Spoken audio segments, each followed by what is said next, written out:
Legend has it, sleepers who have overslept developed an internal illness called jealousy. This illness makes you heinous inside and out. Steer clear of the sleepers. You don't want to catch this illness because it is contagious, and once you catch it, it spreads quickly. There's more. Follow me. Hey, the goal since I've been living is to be took serious.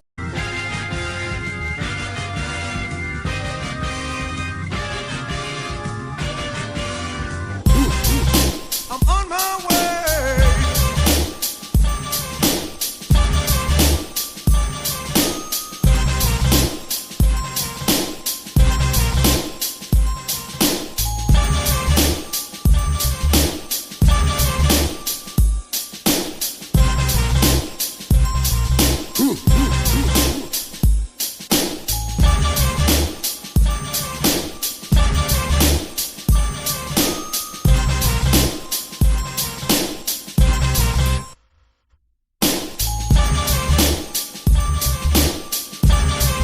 The devil is near.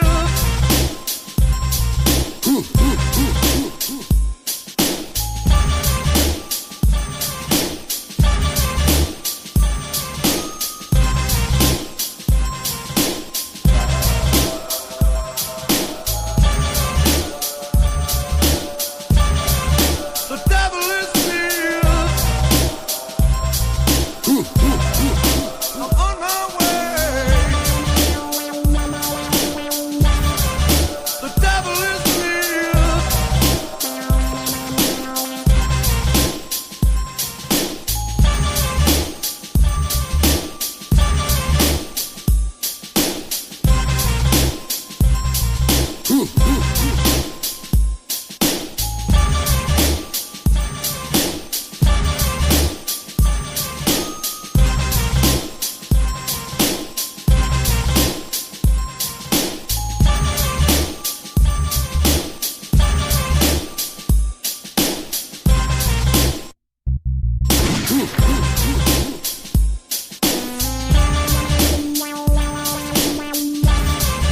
The devil is near. I'm on my way. The devil is near. I'm on my way. The devil is near.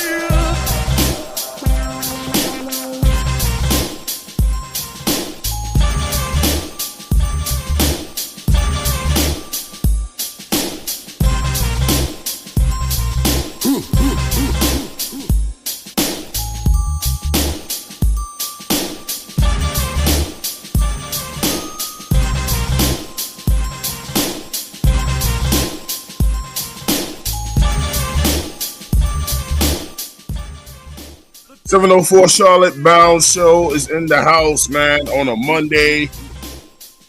6 p.m. show, man, on the Monday when we respond after the game. What did we see yesterday, man? We saw a team come out. We had to deal with the frustrations right away, man, with the turnovers. But the team would rally, and they would rally in the fourth quarter to come back and excite us all and run our blood pressure up, hoping for that win, man, with that onside kick. There's a lot to talk about today, man, with the team as well. Man, look, imagine the days when we come together, man, after a win, and we win again, and then we win again, and then we win again. You know, it's bad that we have to always keep coming together under these circumstances, and then it's just more and more and more debate, man, instead of us just being happy about what we just saw, man. But there's a lot of people out there that are happy about the end result. It looks like the fan base might be slightly torn apart again, man, you know, because some people saw much of nothing again yesterday, and a lot of other people felt like they saw something turning. And we'll get into the discussion, man. You know, everybody's opinion today is warranted, you know what I'm saying? And we're not going to get into, or we'll try not to get into, everybody could be right and everybody could be wrong, man. But you know what I'm saying? That's why we do the show. That's why we talk about it. So let's get into it, man. Look, up first on the show, man, 704 Charlotte Down Show, man. Let me bring the crew up in here. Up first, man, back off vacation. He's been away for a minute, but we're glad to have him back, man. We got my man, the prowling veteran in the building. Nick is back, man. Nick, what's going on, brother? I ain't been on vacation. I've just been busy. Yeah, that's what I mean by vacation. Life is lifing right now. It's like that's what it is, bro. You can catch this man on the show, Word Edgewise. You know what I'm saying? This year, you know, he's really coming with the heat, man. You know, and he's really concerned with this team, man. And I'm pretty sure he's got a show brewing for y'all. We got my man Edge back up in here. Edge, say hello to the people. Yo, what's going on, people? Don't worry, I got a show, and it's coming on a Friday, yo. First lady in the building, man. Y'all know who it is. Aries Claire. Bro, look. I'm letting her speak for herself, but whew, y'all know how she feels right now, bro. I can't blame her. I'll let her speak for herself, though, man. But look, everybody keep your eyes open today, man. Let's hear each other out, man. First lady of the show, man, that brings the heat. Aries Claire in the building. Yo. This is going to be exhausting, I feel. It's not. Talking about this team. It's going to be all right. Hey, look, man. So everybody's up in the building, man. We all know what happened yesterday. But, you know, again, man, maybe it's the way I do this. Maybe I should just juice it up at the beginning of the show for the people, get everybody in a good mood before we get started, man. And just, you know, bring the positivity of however that I can bring it, you know what I'm saying, in the very beginning. Hold on.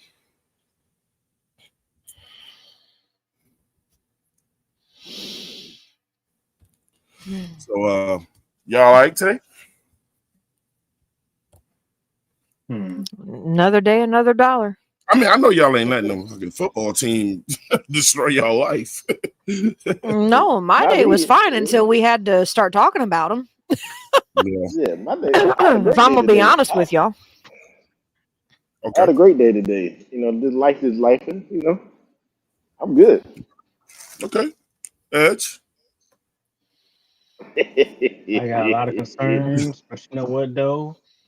This team makes me laugh every time I watch them. This has been a comedy show since the beginning, and I'm going to continue laughing until something is proven wrong. All right, man. Let's go ahead and get into it. Let's start the show, man. Mm-hmm.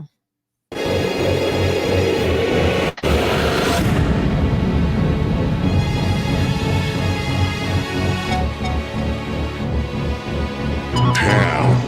9, 8, 7, 6, 5, 4, 3, 2, 1.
All right, man. So let's get into it, man.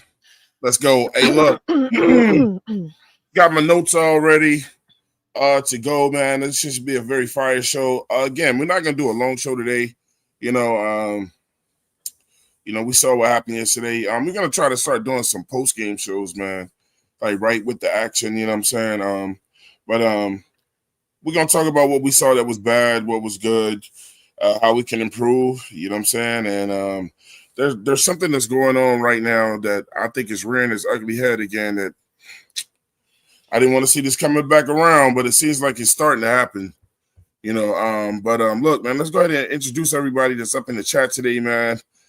Just to get everybody involved and let everybody know that we appreciate them for coming over here today and spending their time with us, man. Let's get into it. All right, so look, check it out. Up first, shout out to Navash in the building. He says, seems like the Bryce Young war amongst Panther fandom has only intensified after the past game, and that's what I'm talking about, bro. It's back, you know what I'm saying? Navash said there's going to be a ton of people just reading off the box score and pushing his turnovers under the rug. We ain't going to do that. The context of the game tells the real story, in my opinion. Also, who else we got, man? We got Relax and Talk Sports in the building. Said Chill Leggett got the ball on Gadget, PS, and TS. He's not a Gadget guy? Okay, I know what you're saying right there, man. Yeah, man. We're gonna get into the Leggett situation as well too. That is a topic of discussion today. Red Swarm in the building says, "Fact Navash, everything that you said was very well put, sir, man. And congratulations to Red Swarm and the Falcons getting that win yesterday. We will touch on the Falcons as well because we got to play them next. And the way they played defense yesterday, bro, we got a lot of concerns. You know what I'm saying? He said, relax and talk sport. What up, fam? We got Panther Pickle in the building as well. Shout out to Pickle. He said, congrats, Red, on that win yesterday. Absolutely, man. Relax and talk sports. What's good, Red Swarm? You know. Elizabeth Lassiter is back in the building, bro. What's going on, Liz? Liz. Good, fam. Missed my 704 fan back like I never left. What's up, Liz? Liz is back in. Shout out to Flame for Jesus, man. He gifted another 5 memberships to the 704 Charlotte Down Show, man, with the memberships. I think we're up to like 80, like 70 memberships now. And Flame probably gave away about 20 of them, man. So make sure you guys snatch those memberships up that he put out there, man. You know what I'm saying? Shout out to Flame, man.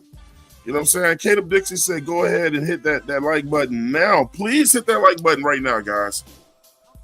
We'll wait right now and let y'all hit that like button. Please. If you like what you're hearing, you like the shows every week, please hit that like button. Y'all don't understand how important hitting that like button is, man, for our YouTube attention. Like if you don't hit the like button, they won't push the show to other people in other places, in other states, in other countries. You know, they go off fan interaction.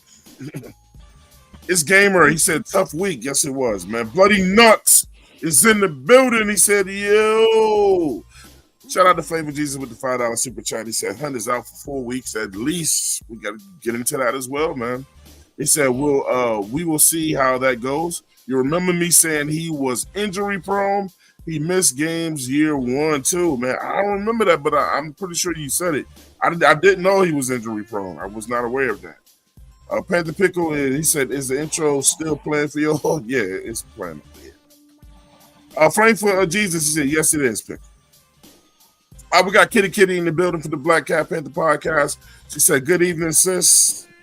I guess fucking hey, Kitty. Jesus. Jermaine, JP over here, man. You know what I'm saying? I think that's a look of concern right there that JP got. No, I think he's questioning that it's not just me title. I could be wrong. Yeah.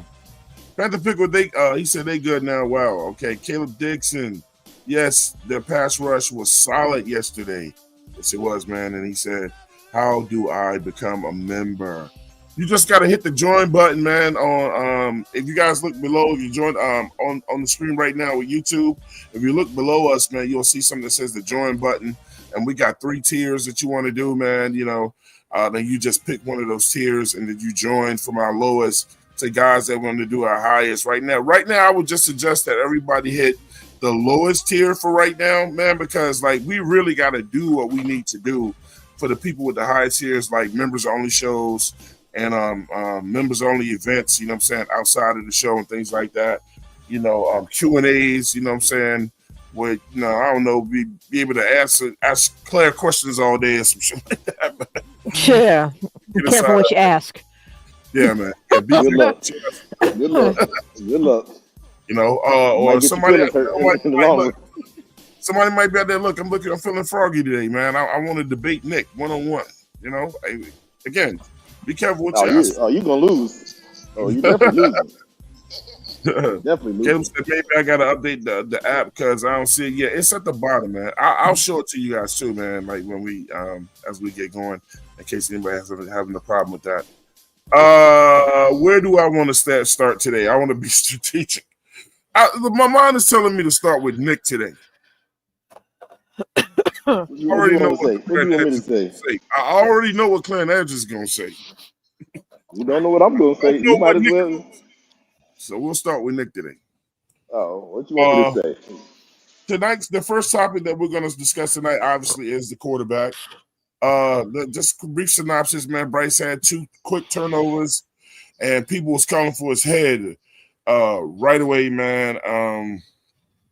But at the same time, and the reason why the show is called "It's Not Just Me" today, man. I mean, and it's a lot going on with this team. Is because we'll get into that too, man. The O-line, we're gonna have to get into that. And did the O-line allow him a lot of time to throw yesterday? That pocket continued to collapse on him yesterday. We'll get into the audibles. Like, does he have? We really have to find out if he has the ability or not have the ability to audible, because I think we're sharing our opinions. I don't think he has it.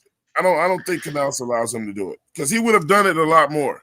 Since everybody says, you know, well, the people. One of the things about him coming in was that he was a great analyzer, whatever. And then I had to go back and look at some Alabama tape, and Bryce audibled all the time in college.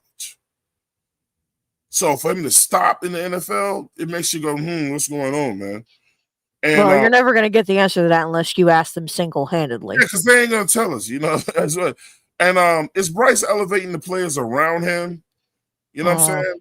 And then we'll get into, like, man, look, it's Bryce time closing in here, you know what I'm saying? And what might be next one. But Nick, just starting off with, this ain't going to be no Bryce Young show. We talking about everything today.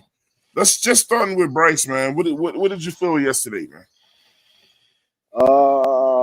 I mean, at the end of the day, I'm glad that they rallied at the end of the game. But at the end of the day, they got to start. He got to start the way they finish. We can't keep doing this turnover job. So I'm sorry, man. The dude, he either gonna figure this turnover thing out, or he up out of here. Yeah, I'm just. This is where I'm at this point. Hey, Edge.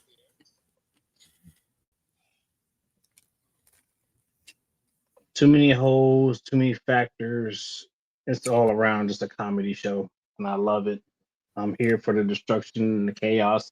I'm just sitting back, eating my popcorn, chilling. I'm really gonna challenge y'all today too, man, because please do. What is there to challenge? Because the Panthers can't challenge us anymore better. Well, I'm gonna challenge y'all. You know what I'm saying? I'm not gonna let y'all give me the little 2-word answers today and whatever. Well, you just said you didn't want to spend all this time on Bryce. We're not. But we're gonna explain. We're gonna be a show, and we're gonna set the standard. We're gonna explain ourselves and why we're coming to the conclusions that we are. You know what I'm saying? So all right. Well, if you want me to go ahead and so let me ask you this: is this guy not doing anything that you like? So far, no. That's a big list. What has he done so far that I've liked? Nothing. Outside of on occasion to get himself to the point where either A, he's out of trouble, or B, because for whatever reason he doesn't see guys wide open that he could just check it down to, he uses his legs. He hasn't used them a whole hell of a lot, considering our rushing yards, I think, for the last 2 games have been under 3 yards a carry, and that's him and our running backs included. That's it. Outside of that, there has been nothing that Bryce Young has done that has made me just say, "Oh my God, there's a glimmer of hope." Let me ask this question again. Y'all are telling me that he hasn't done anything that y'all like. Do y'all understand what the word anything means? Anything. Yeah, there's nothing. I tell you, I said he rallied at the end of the game. That's all you can really give him. You can't give him. You can't get for the 2 games. If we're basing this on just the 2 games, because fuck last year. Yeah, no. Sure, you could maybe give him the rally at the end there, but what? No, there's been nothing that I've liked. I can't give him. I don't know what word you're hunting for or what you're hunting for us to have looked at, but I mean, no. He made some really good throws. He made some really good throws at the end. For y'all, I'm just over here to challenge you because it's late. I'm gonna be honest with y'all, man. It's lazy to say no and nothing else. You know what I'm saying? Like it's not even true to say he didn't do anything I liked. Especially when this man look, because if I say Quan, what has he done for you? If I say and the other people say that well he did this, then this is what's going on with the whole Bryce thing between the fans. If people say he did this then the other side are gonna say but this or let me finish over a lot of these whataboutisms. You know what I'm saying? If the people who don't like Bryce say this, then the people who do like Bryce are gonna say, well another more whataboutisms. I think the fan culture right now is lazy with the debates. Like we got it. Well, let's say this. Let's say this. I'm gonna give you this one. Finish. I want us to thrive on being a show that has real conversations and not angry conversations. Oh, they're gonna be angry, but continue. But we can be authentic in the angriness and not get and just like the people that are listening don't want to hear us say no. I didn't see anything I like. And then that's just that. So, let me hit the end and let's end the show and go on about our business. Let me say something for you then. I got you. Go for it. Listen, this is 100% truth, man. He rallied at the end, but at the end of the day, the only reason we was in this issue was him in the first place. So what can you say? All right. That's the truth. So how about this? Thank God for the link button, so more people will come in and share their opinion, and maybe I can get some real answers. That's a real answer. How about y'all bullshit today, man? Okay, well, now how about this, Twan? No. How about you say what you liked about him so much then, Twan? Since we're apparently all lazy and wrong, what did you like about him?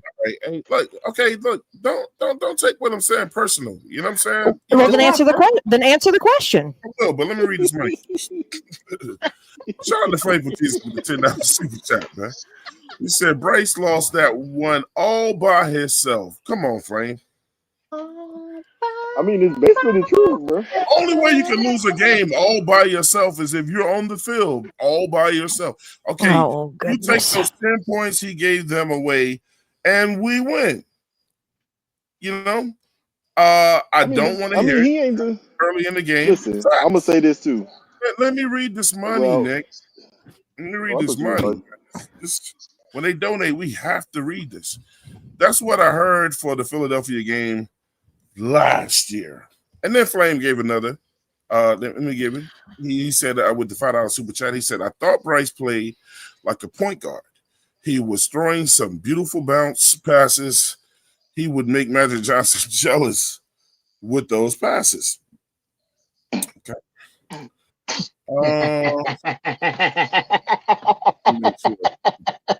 Before we start getting it. Look, let me go ahead and open this up right now too, man. Oh man, because I don't want to listen to y'all do this all day. Oh, I want to hear your answer first before you do anything. I'm gonna get my answer. Educate me. Because apparently, you know. I mean, I'm not educating y'all. I'm just giving y'all my opinion. But look, Nick, did you want to go first, or you want me to go first? Listen, I'm gonna say this. That's all I got to say. At the end of the day, there was some other faults and all that kind of stuff in this game. But at the end of the day, come on, man. He fumbled and they scored right then and there at the beginning of the game. What, it was less than 90 seconds? Yeah. And then he threw an interception.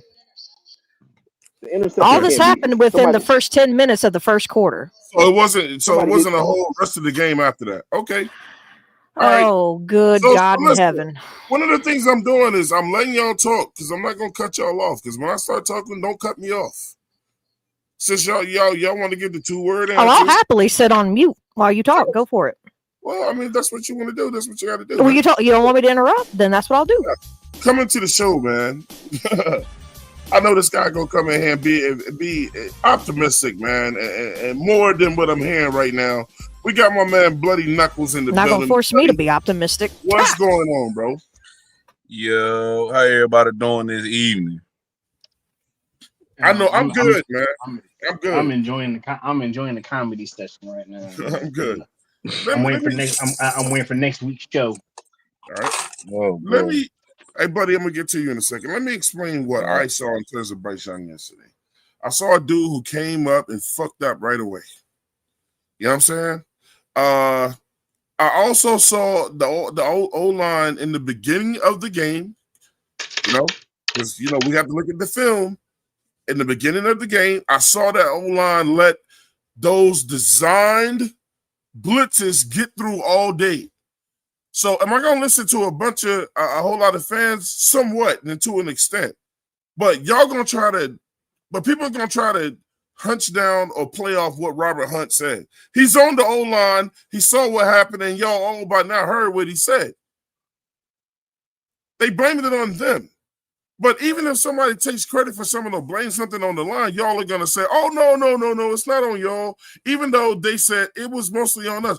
I saw that O-line get penetrated all fucking day until the defense at the end of the game decided they was going to play prevent. But look, about Bryce, I saw him throw a lot of sharp passes when he had time to throw. He's still making boneheaded ass decisions. He's still throwing the ball when he should just take a sack. Clearly, he showed us, even though we didn't, we kind of knew that in the beginning that Ted is going to be the star receiver on this team. It's looking like that's going to be his favorite receiver. The boy's dealing with a lot of aggression. I don't know what it is or whatever. Do I see Bryce Young as the future quarterback? No.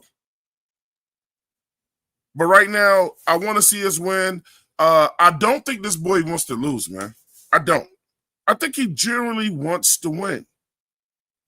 But I think it's also a lot of his downfall is himself, and he's dealing with a second-year head coach that doesn't really know what he's doing either, and he's catching a lot of heat. I saw Canales make some boneheaded ass calls towards the end of the game, I'm gonna get into Canales' thing separately. Canales is he trying to tell us that he ain't got plays where I'm just gonna wait for this moment to call this play? The routes that he kept running towards the end of the game, sending everybody up the field. Ain't nobody cutting, ain't nobody slanting, ain't nobody running 5 yards out and sitting in the middle, nothing. Just run up the field and try to get him. Bryce is bad at the beginning of every year. I'm going to keep on saying this. Do I think he's the quarterback of the future? No. But I'm going to be honest when I say it's not just him, and I think it's lazy for people to make it seem like, oh, it's just him.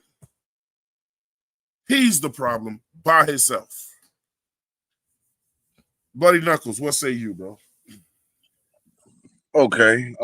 Now the offensive line, that was an issue once I looked at the tape, because I did go back and look at the game, and the center, he did miss blitzes several times that got Bryce hit.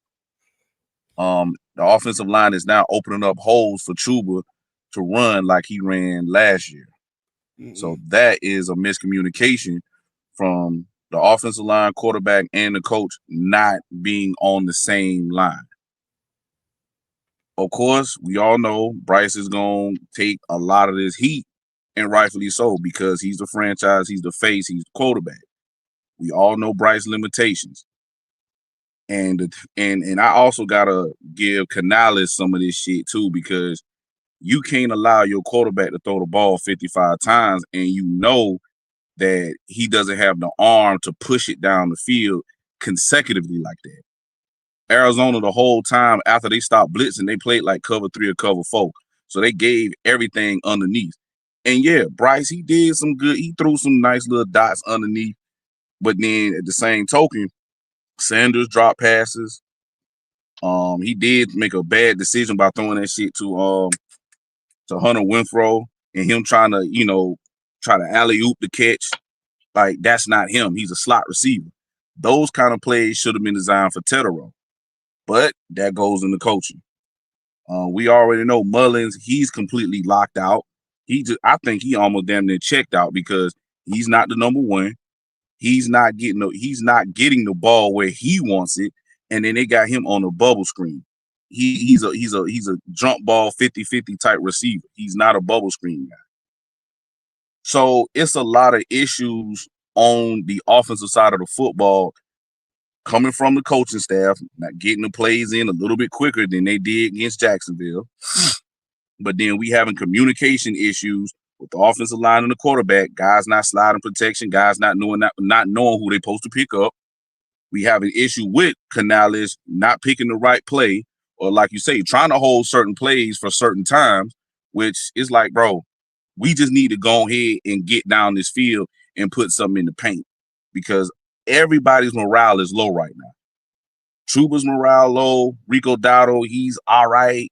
I mean, Hunter look like he's about to damn near I think he's the only thing we got outside of Tetero. Sanders, he'll catch a pass, then he'll, not catch a pass sometimes. So it's just bad. We need to find consistency. What we need to do is to get back to running the football, get Bryce doing play action, and then that's when we'll be able to pick up a rhythm. We don't need Bryce to just sit in the pocket and act like he's Drew Brees, because he's not. He doesn't have that pinpoint accuracy like Drew Brees. He doesn't have the arm like Drew Brees. He has a little bit of his anticipation, but not what Brees was. If we can do that, then we have some type of foundation. But other than that, we ain't got no identity. They don't even know what the hell they want to be. So I don't know if that answers your question, sir, but that's just what I see. Nah, I just wanted your opinion. What you saw yesterday with what we seen. You know what I'm saying? I mean, that was a great synopsis. So look, asking everybody this, man. When I say this, in the immediate short term, man, should we be looking for wins now, or should we just be looking for improvement? I know that's a hard question, because everybody wants to win. But are we back to just the improvement stage? I think winning is improvement. Okay. I think both can be said. It is. Because if you're considering improvement meaning, hey, instead of getting blown out, at least we made it closer, fuck that noise. Winning is improvement. If we're winning, there is improvement to be had, then there is improvement that can be seen. I don't know how much more simple that can be made. Now, if you mean wins as in trying to win the division, make the playoffs, and all that crazy ridiculousness, yeah. If it happens organically, then fine. But that's not gonna be an easy give, as we've seen now. So I think winning is improvement, and if you can start doing that, then everybody will probably actually start getting better in their own right, because when morale is low, a lot of players' drives drops significantly. Mm-hmm. So winning to me is improvement. I'm not even talking about winning in the sense of let's try to beat the Bucks, because they're obviously contending to be the for the 15th millionth time to lead the division and win. But I just don't for that. I said it this offseason. I don't think we're not that team yet. We're not. Claire, we're just not.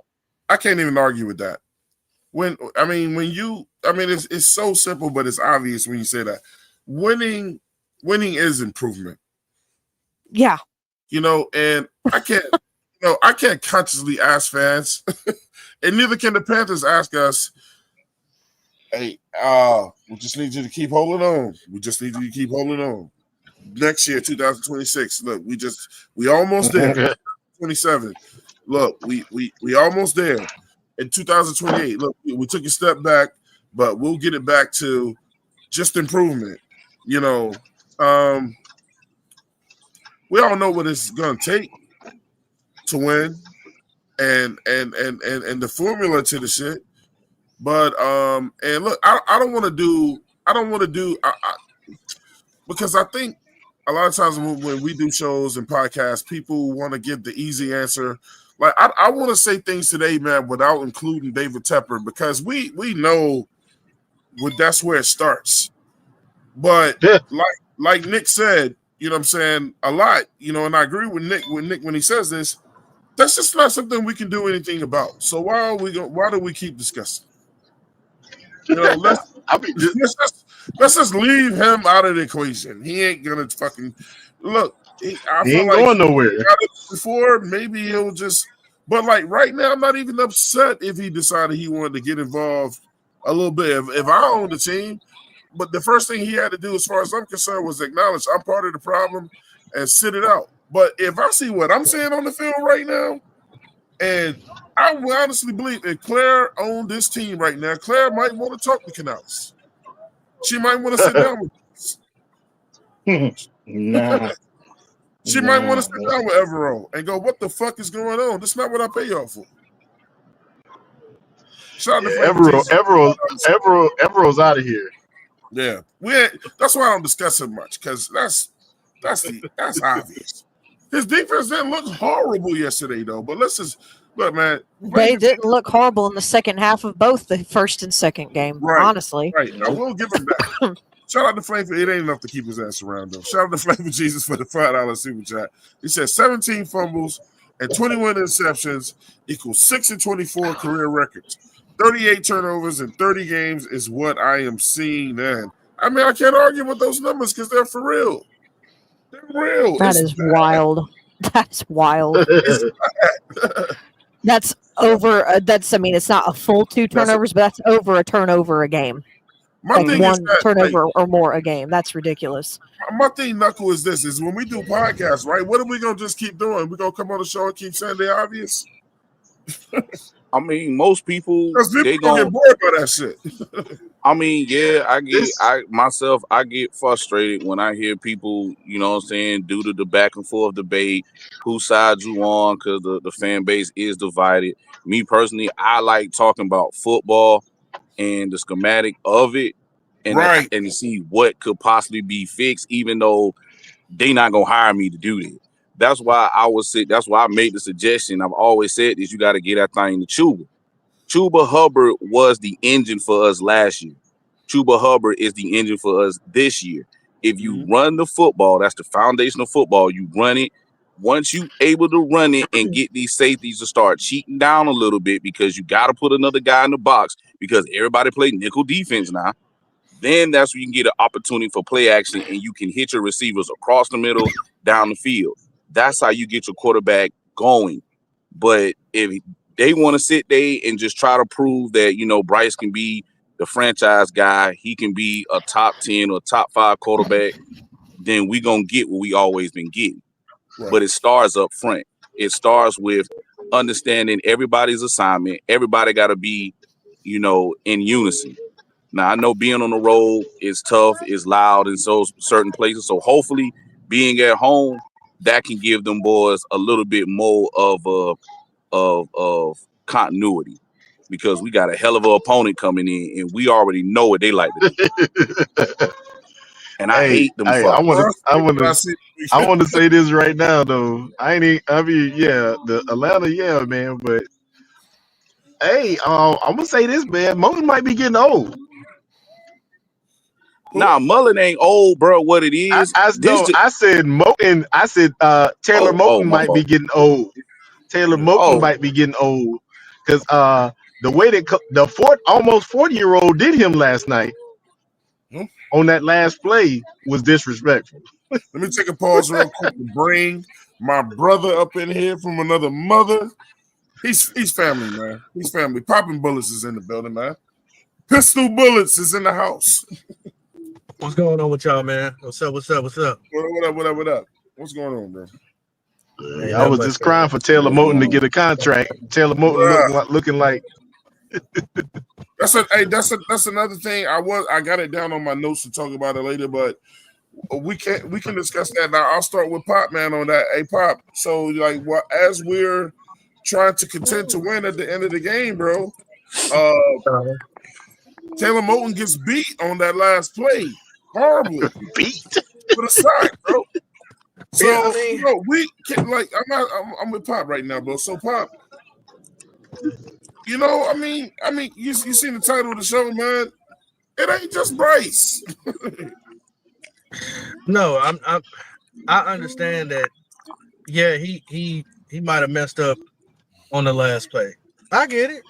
I mean, it's hard to have a full game. He was taking it a lot during the game. It was just that last place was glaring. He had a bad game, but you know what I'm saying? I can't sit here and really jump on Moton that bad because he has been so great over the years. Correct. I'm not killing him for this one play. Yeah. So I mean, if Taylor Moton had one bad game out of 576 snaps that he done taken over the last 7 years, he deserved that. He'll tighten up. He's the last of my worries at this moment when it comes to the offensive line.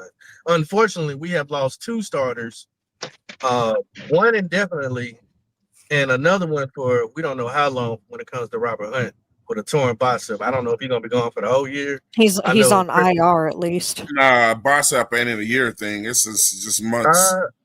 I don't know because Brady Christensen had the same thing. He was out for the whole year. So I mean, that's because he tore both. Yeah, they weren't gonna let him play with 2 both. He tore both of his biceps on each arm when he was out for that whole year popping. Okay. He couldn't lift the kid. He couldn't even lift Claire's kid up with that shit, bro. Hey, I just want to say this though. I just want to say this before you read this money. All I'm saying is this, man. Anybody who's saying Robert Hunt is injury prone is absolutely wrong. He's only been injured one other time. That's not injury prone. Well, when it happens to somebody more than once, people say that, So. Shout out to Frank Jesus for the $10 super chat. He said, Twan, who had the ball in his hands when it fumbled? Bryce. What is the line? What is the lineman? Was it the lineman or Bryce? It was Bryce. Who threw the ball when the interception happened? It was Bryce. A lineman or Bryce? It was Bryce. Bryce made those choices, not a lineman. I will say this, Flame. When did that happen, Flame? In the beginning of the game. Did it affect how the game could have been turned around? No, it didn't. We saw that. Can we easily say if we didn't get them 10 points, we would have won? Yes, but if football aficionados know that's not really how it is, it's just convenient to say that. But I think if y'all want me to say Bryce was horrible, he was horrible as fuck in the beginning of the game. I'm not denying that. Go ahead. The problem is with it, Twan, and after watching us get some points, Twan, they was already in prevent defense. Yes. I don't think all their starters were out there. I think from what I think I've heard, some of their 2s and 3s were out there. So that was disrespectful if that's true. And number 3, Poppin'. No, they had 5 injuries. Yeah, they had 5 injuries. So and that's just another thing to add on top of this historical downfall of Bryce Young. You cannot have this many mistakes going forward. Period. Like no matter how he came back, they stopped. They went to prevent, bro. They start backing up their corners and safeties, and I know Bloody was talking about the running situation. Only comment I can make on that, Bloody, is it's hard to go into a running situation when you're playing from behind. Number two, and the quarterback turning over the ball. Number two, we wasn't running great anyway because by halftime, I think we only had like 38 yards running. We had to throw the ball. Chuba was the only person who had any yards running. Yeah. So they when you don't run the ball, but before you start running the ball, if you're not getting yards with your running back, and you have to throw the ball and he's not being efficient or taking care of the ball, you just threw away the game. It don't matter that they played great, they fought a little bit, but none of those blows hit. They were swinging, but none of those blows hit. So it starts with your leader. Claire has said it herself. She don't see no spark in this man's eyes. I feel like he's playing for himself more than for the team. And at the end of the day, we Carolina Panther fans. I don't feel like this is just my opinion. It doesn't mean it's true. How's he playing for himself? Because when you're not after the plays are over and you have that time while your defense is out there sweating blood and tears, you had that time to get with your wide receivers, to get with your coordinator. What is Bryce doing, sir? He is sitting there just la da da da. Staring at the jumbotron, watching the helmet game. Right. That's not leadership that I want to see. Not leadership. That's not leadership that we need to. At least when I had Cam Newton, I knew he was upset at himself sitting on the sideline. Bryce looked like everything's okay. Nah, his sideline antics is shitty. You know, I called it out yesterday. I said he ain't warming his arm up. He ain't over there throwing. Yeah. And I was gonna say, I mean, if you know that Leggett is having problems, just to bring, because I know everybody wants to eat him up and eat him alive too, but if you know that you guys are having a connection issue, get on the sideline and then throw. Try to build up something. Let's talk. I mean, have Will Harriger, your QB coach, Brad Izek, and your pass game coordinator. All of you sit down. You have time. Talk. Can I say something real quick? Let me say something real quick. Hey, Bloody, check this out, buddy. But check this out. Yeah, the players should take it upon themselves to do that, right? But why are the coaches not making them do that on the sideline? Because they're grown. Because they're grown ass men. No. They are the coaches, y'all. They're coaches. Oh my Lord. You want them to be micromanaged. You see what I'm saying, bro? Some teams have to be micromanaged. No, not with no. You can do that in college. The Carolina Panthers have to be micromanaged. No, Twan. Once you put micromanagement is not the answer. Millions of dollars. They're trying to tell me that it ain't on Okay. Some teams, most teams, the coaches, they set the standard. Now, some players, they will sit there and they'll talk to their position coaches, they'll talk to the coordinators, and they'll tell them, like, man, coach, listen, I'm going to take care of my position, or I got the defense, or I got the wide receivers, I got this. You're supposed to have a captain of the team that basically is a mouthpiece for the coach. What's up? He got a C on his chest as a captain. But we know, let's be real, we know Blood is not a captain. He's only in that position because he's the quarterback and because he's the franchise guy. That's it. He's not the franchise guy, but okay. I mean, only reason why I'm saying that because he was drafted number one in the expectation. That's the reason why. You know what, Flirty? You know why people sit here and say, "Oh, there's no sense of urgency." It starts right there with your quarterback not being a sense of urgency. It starts with the coaching, Pop. It starts from the top. The head coach set the standard. Now, the quarterback is an extension of the coach. Yeah. That's how this works. I gotta go take a piss, Bloody. I gotta wait for the coach to go to the bathroom and take a piss and tell me, "Oh, now you can go take a piss." That's an extreme example. Now you know that's not a good argument, bro.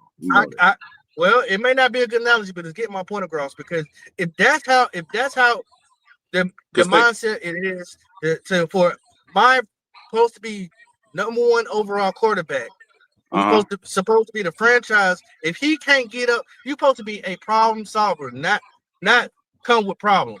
So when there's problems being happening, and you're one of the people that's causing problems, you need to come with a problem solver. Well, so, listen, this yes, is the head coach could go over there and say, "Hey, Bryce, hey, I want you to get with the coordinator, this, that, and other, while we on break." But he's the head coach. He's surveilling everything that's going on. He cannot stop what he's doing just to tell this little ass boy to go over there and start talking to his coordinators who his wide receivers. No.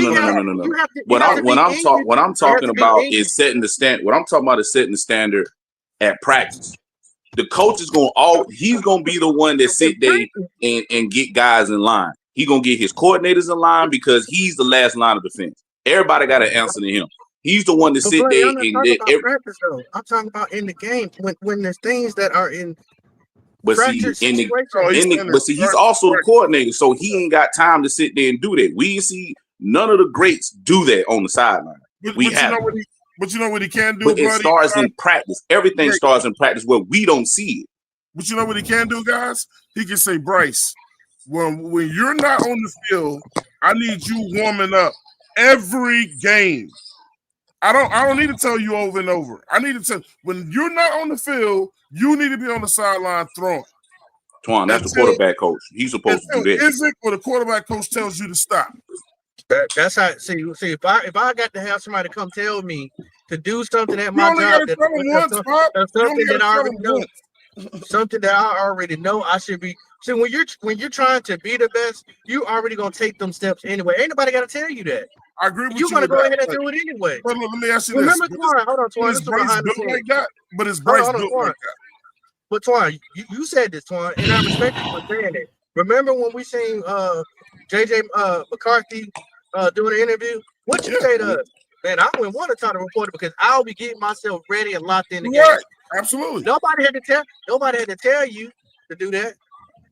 No. So I don't expect my number one overall who career is in jeopardy if he wants to stay here, not to be doing extra stuff like that to lead the team. That was about to be my point. Let me ask you a question. Did anybody have to tell Cam Newton to warm up on the sideline? We just saw him do it, right? Because that's a sign of a leader. When he got upset, that's a sign of a leader. He want to win, right? So my next question after that is do y'all think Bryce thinks like Cam? Do you think he has the same leadership skills as Cam? No. Do you think that he knows to just do what he's supposed to do? Always. No, y'all are expecting this guy to do something that he's not built with. I was about to say that. Which is why I want his little ass the fuck up out of here. You can't expect him to be. You can't expect him to be the previous quarterback that we had. They have totally two different personalities. That's like people going to New England and expect everybody to be Tom Brady. This is going to go back to the thing that a lot of people who did not want him here didn't like to begin with. So we have to hold his hand, literally. We don't. Okay. Staff, you know what I mean? Boy, don't even play. You know what I meant by that. You knew what I meant by hold that. Each other's hands, player, and accept that he doesn't do stuff like that. That's what everybody's telling me. Well, I refuse to accept a grown ass man to make a grown ass. He can't make a grown ass decision on his own. He's got to be told everything to do. He's not a self starter. Okay. If we was winning, y'all wouldn't say shit. Y'all wouldn't care about him. But Twan, even more so, that's the fact that we are losing and there is nothing sparking in your brain of what can I be doing right now? That's the issue. That's the issue. Like, you are making it seem like that micromanagement is going to fix everything. And as someone who has been in micromanagement situations, sometimes it can make the shit worse. Belichick micromanaged the fucking. My goodness. Okay. He did. It was the Patriots. You had to get the fuck on, bro. But that's not micromanaging. That's not micromanaging. That's not micromanagement. If you could, let me ask you this. Hold on. Micromanaging, bro. Hold on. That is not micromanagement. If I tell you it's my way or the highway, that's not micromanagement. Micromanagement is someone who is hanging over your shoulder, watching you do every little thing, and telling you how much you're doing wrong and nothing that you're doing right. There's micromanagement is not there's my way. It's my way or no way. I think y'all want it both ways. Yeah. I think y'all want it both ways. Point. No, I don't need my coach to micromanage. I need grown ass men to do their fucking job. Go ahead. Yeah, that's true. That's true. Listen, it has nothing to fucking do with it. The moment a coach has to micromanage the team, he lost the team. The moment he has to start doing that, he lost the locker room. Not true. Bullshit. Yeah, the fuck it is true. No, it ain't. Some coaches micromanage. What coach micromanaged and fucking won? I just named coach who done it. If you genuinely Tom Brady had no leadership skills. No, I'm not saying that's not. Belichick, Shanahan micromanaged. Don't let me get into them old school things, bro. Don't make me get into That's not micromanagement, man. Yes, it is. Listen. If I had leaders in that goddamn locker room, you want to tell you, I can tell you exactly how reason they had leaders in that locker room. When Bill Romanowski spit on the face on somebody on Monday Night Football, the coach didn't go to him. You know who went to him? The fucking players went to him. Shannon Sharp went to go talk to him and tell him what the fuck it is. What the fuck? Do we have those? The coach did not have to get involved in that because that's not micromanagement, though. Go down on the goddamn team to do what they got to do, man. Watch this, Claire. Come on now. The coach didn't have to do nothing. This is why I say y'all want it both ways. Because guess what? Y'all say we don't have no leaders in the locker room. So you just explain what leaders do. Yeah, I just fucking did. All right, well, look, you can't say that's what leaders do, and then in the same time, in the same breath, go, we don't have no leaders. So why are you expecting it? Do we have leaders in this locker room? Yes or no? Who? Fuck no. I think Derek Brown is. I'm sorry. I won't even go that far. He's way too quiet. That's on the defense. We need leaders on the offense. Who's gonna get this offense started? About the only damn person I've heard be vocal in anything is Chuba Hubbard. That's it. Let me ask y'all a question. Let me ask y'all this question. I spy with my little eye. Do you not find it funny when the defense is coming off the field? The first person I see coming off the sideline with his hands out, clapping up the defense when he don't play fucking defense. Who is that? Bryce Young. He's talking about what's wrong with that? So. Why are you worried about the defense? You should be over there talking to the offense. When you play your black ass at. He should. Hey, look, that part we already did say his off his listen. His sideline shenanigans is his sideline shenanigans, man. And that's just it. Or an attempt at it, at least. And shout out to Relax. It is an attempt at it. It is an attempt at it, but it ain't the leadership he needs right now. He need to be over there. He need to be. You can't win. The opposite side of football. Come on. Listen, Twan. Let me read this funny, yo. Shout out to Relax. $2 super chat. He said, Bryce proves he can play against second string DBs. That's it. I mean, both their DBs did go out, and the second strings came in. Barely Bryce can't make the plays because he can't see the field. How many times we gonna hear that shit? A Viking intelligent Morrison. I'm just gonna call you a vicar, bro. He said we know it's not just him, but we also just want the season to be over when the mock draft. I don't want it to be over yet. Shit. It's 15 more games ago. Kitty said, I'm tired of waiting for just improvement and development. I am too. Shout out to Joshua. We are a year away from being 2 years away. It's always like that. Listen, I'll be honest with you, man. I'll be honest with you, man. This team needs a. I'm sorry, Twan, and I'm gonna say this. I'm gonna say it. You might not like it. You might not like it, but the truth is, man, the truth is the way that the team is structured, this team needs a quarterback that can elevate them. And I'm sorry, Bryce ain't that dude. Bryce is not that dude. He might not be. I said it at the beginning of the show. I said, look. It ain't no Mike. You don't know that. You don't know that. Hey, look, Nick, that's on year 3, and we don't know that. Okay. That's first coming from Nick, who used to actually get on people for saying anything about the guy. But let's check this out. Kitty 17 said at Toronto, she said, "You realize some of us are 45 plus old and probably never going to see another Super Bowl in our lifetime at this pace. Probably won't. Probably won't. Go talk to Detroit Lions fans. Go talk to Cleveland Brown fans that just been cheering for those teams for 60 plus years. Probably won't. I mean, no disrespect. I don't want to hear nobody cry. No disrespect to them, Twan. I don't want to hear nobody crying about a team that's only been losing for 8 years. I don't want to hear that shit. It's only 8. Well, I don't like to say only, but really, motherfuckers. 8 years is a long time. But 8 years is a long time, but the Lions did it for 30. Nick, that's them. Nick, you can kiss everybody after that comment. This shit long for me. I don't want to hear it. Nah, you gonna hear it. I don't want to hear it. Well, turn your TV off. I don't want to hear it. Turn your phone off. Do not want to hear it, man. There's no way you can sit here and tell a fan of any fan base they can't complain if their team is losing. That's definitely not possible. I'm gonna need y'all to be delusional. Nick, I'm gonna need y'all to be delusional like the Cowboys fans. No, tired of it. No, I need y'all. No. Nick, the moment I start sounding like one of those, just kick me off the podcast and tell me to go in a cave for 10 years, please. And that's the reason why I need you to go ahead and be that delusional, man. I need it, Claire. I need it. You need it.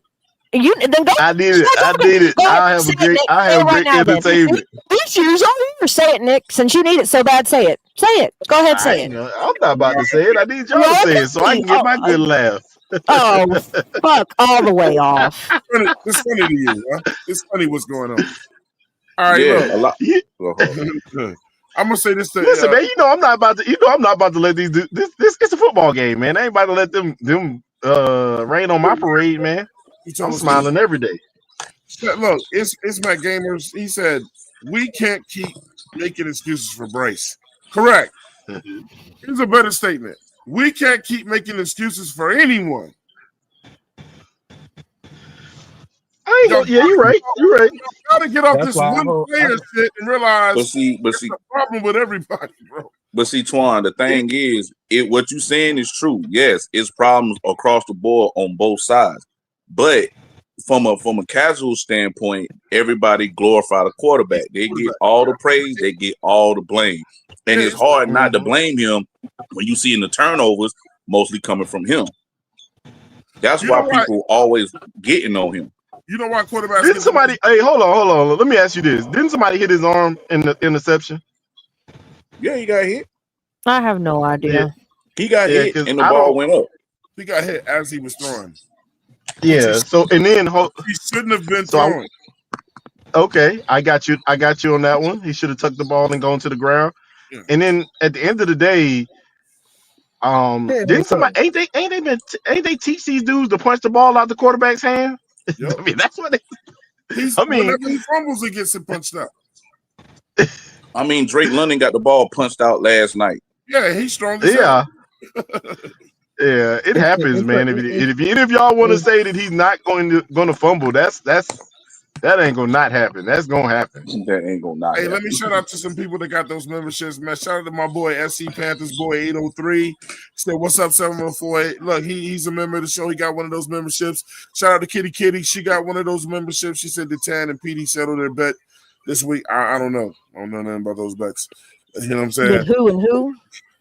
Shout out. I thought that was for the third week, Kitty. Was that this week? I think it's Atlanta. Shout out to Frank for Jesus. I'm gonna find out. Super chat. We can't blame the defense. We can't blame the defense for this. They gave up 298 total yards yesterday. They did their job. We can't blame the defense for this. They gave up 298 yards yesterday. Is that a good thing? Almost 300 yards. I mean, that's not good. Now listen, they not the 2000 Ravens now. Yeah. So, but they didn't give up a lot of points. The offense, they just put the defense with a whole team behind the 8 ball early. Let's just keep it raw and uncut. They did enough to win the game. I know that. It sounds crazy, but the Cardinals defense gave up more. That's why I said they did enough to win But the they game. won. Yeah. Right. But and then that's it. They won, and at the end of the day, when you start off like that, you kill the morale of the team.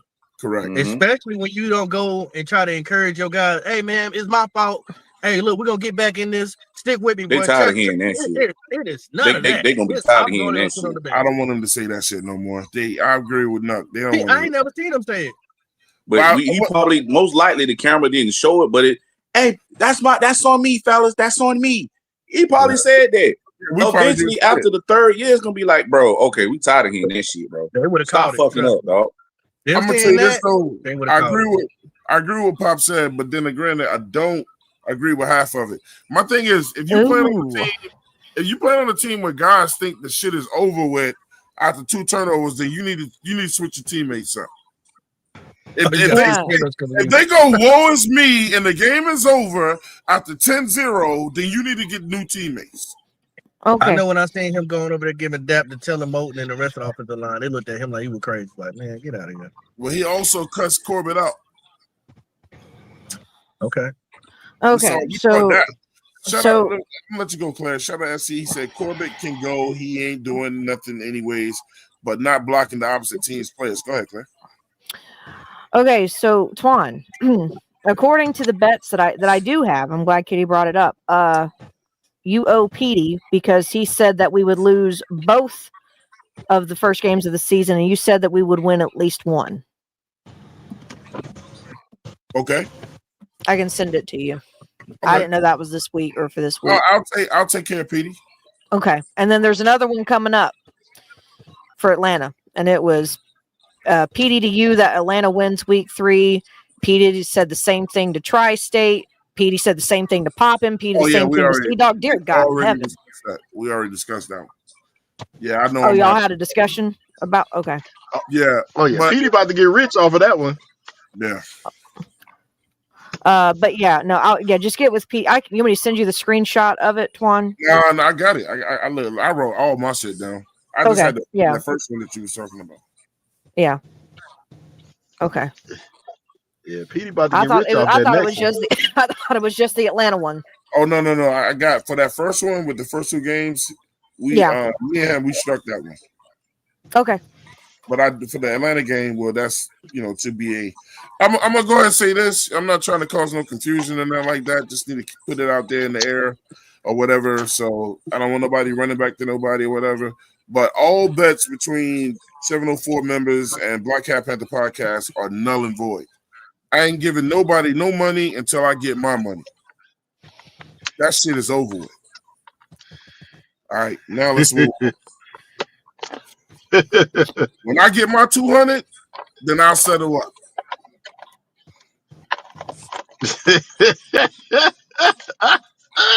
Amazing how life works. Moving on to our regular scheduled programming. Whew. Pray for Jesus with the $5. Said nobody isn't saying there was no other problems. The biggest problem is Bryce and no improvement. I can agree with that. I think that's better stated. Well, problem is him. The biggest glaringest problem is him. But a lot of people trying to push it like he's the only problem.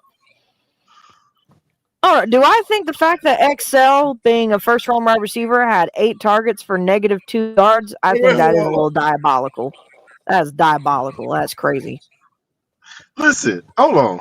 Okay. They gotta stop throwing these. They gotta stop throwing these dumbass screens to XL, man. He is not that dude. That's the thing, and I got that written down too, man. So let's just go ahead and discuss that. I agree with that because he's not Deebo Samuel. Stop. Or what's the guy we brought to our team like 3 years ago that came over here to do shit like that? Laviska. Oh, he ain't him either. So look, it ain't about that. It ain't about that, Twan. Though it's the issue. It's the fact that he's never been that guy. He's never been used as a gadget player. He's the fastest inline straight speed wide receiver we have. But he ain't the quickest. I got you. And I agree with you. The bubble screens is a quick guy, so that's gonna be more. That's probably gonna be more freaking. Fuck them screens, man. Horn. Fuck them. At this point, the only screens that you should be thrown to is Chuba or Dowdle. Fuck them screens, bro. You need to send the receivers up the field. That's the only way them screens gonna work. Canales has fallen in love with the screen, bro. I'm gonna say this too, Well, Twan. when coaches start relying on screens, it's because they're trying to simplify and get little that's almost like a confidence building type thing. Screens. Yeah, When try you to get start, him in rhythm. relying on a high percentage of screens, that means that you are just trying to get something going. Yeah, usually that's what it means. I don't know where Canales' mind is because I'm not him, but that's usually what whenever a team starts doing that, that's usually what that means. I've been saying this over and over again. What I do not like about Canales' play calling, you use the wrong players for the wrong. A lot of people plays. saying that, Bosh. Go ahead. The problem is, if I'm gonna run a screen and it's not gonna be my running backs, I'm gonna use somebody who's smaller and quick and shifty, like a Jimmy Horn. Who's been inactive for the last 2 games. If I'm gonna run a person on a go route and a 50-50 ball, that gives me Coker, XL, and Ted. I'm not throwing a 50-50 ball to Hunter Renfrow, which I've seen. He ain't catching that. So you're making him look like a flying squirrel. So you're not using the right players for the right concept of play. You got XL running plays that Hunter Renfrow should be running, and you got Hunter Renfrow running plays that XL should be running. That's damn right. It makes XL look like my it makes XL look crazy because 3 of his passes go in the dirt and the other 2 go over his head. All right, so and then when you throw it to him, you throw it to him when he's covered, but he also has been open. So my thing is, I don't like the play concept of how he uses players at the wrong position. Thank you. Look, in the words of Shannon Sharp, ta-da! Listen, it ain't no. It's hey, look, Knuckles, you ain't. It's coming right back to what the fuck we been saying, bro. I'm gonna say this too, Twan. I'm gonna give you one on this one, Twan. I know, but I'm gonna give you this one. It's coming right back to coaching, bro. I know. It ain't all coaching, though. It ain't all coaching. I ain't saying it was all coaching. I said it's coming right back to it. Look, man. Look, check this out. I owe Excel an apology. Look, only half of apology. He still stinks to me, man. But when you go back and look at it, how you expect him to be good if he ain't using them right? Thank you. He's running jet screens with him, bro. Man, that ain't what he do. But see, when you do stuff like that, that kills the morale of that particular player. Right. That make him not want to block. That make him not want to run routes hard, even though he know he's not getting the ball. And that's also gonna make him say, "Man, fuck this. I'm ready to fuck up out of here." Thank you. So adding to what Buddy Knuckles just said, you know what Excel is thinking when he hear that play call? This motherfucker don't believe in me, bro. He calling this bullshit. Not only that, I've seen Bryce get wide receivers the fuck up out of here. You doing that to XL right now? XL's about to be the next Mingo. Yeah, he is. Mm-hmm. He is. So you got it. For trying to do his job. So we might have to move. So who we gonna move on from, y'all? These players, or you gonna move on from the coaching? You know exactly what you gotta say. Well, if you move on from coaching, we've been moving on from coaches like crazy. And obviously, we can't keep doing it, man. Working. You know exactly who you got to move on from first. You got to see what SL can do with something else. You know exactly who you got to get rid of.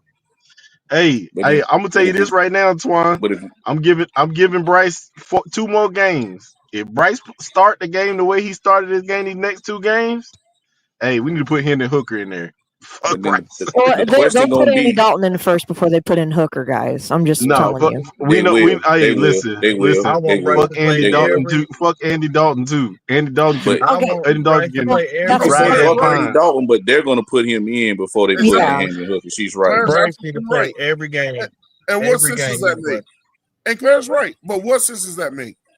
Because they're gonna do it. They're gonna do it their way, even if the shit don't make sense. It's like put a guy in that's gonna give you a high probability of winning.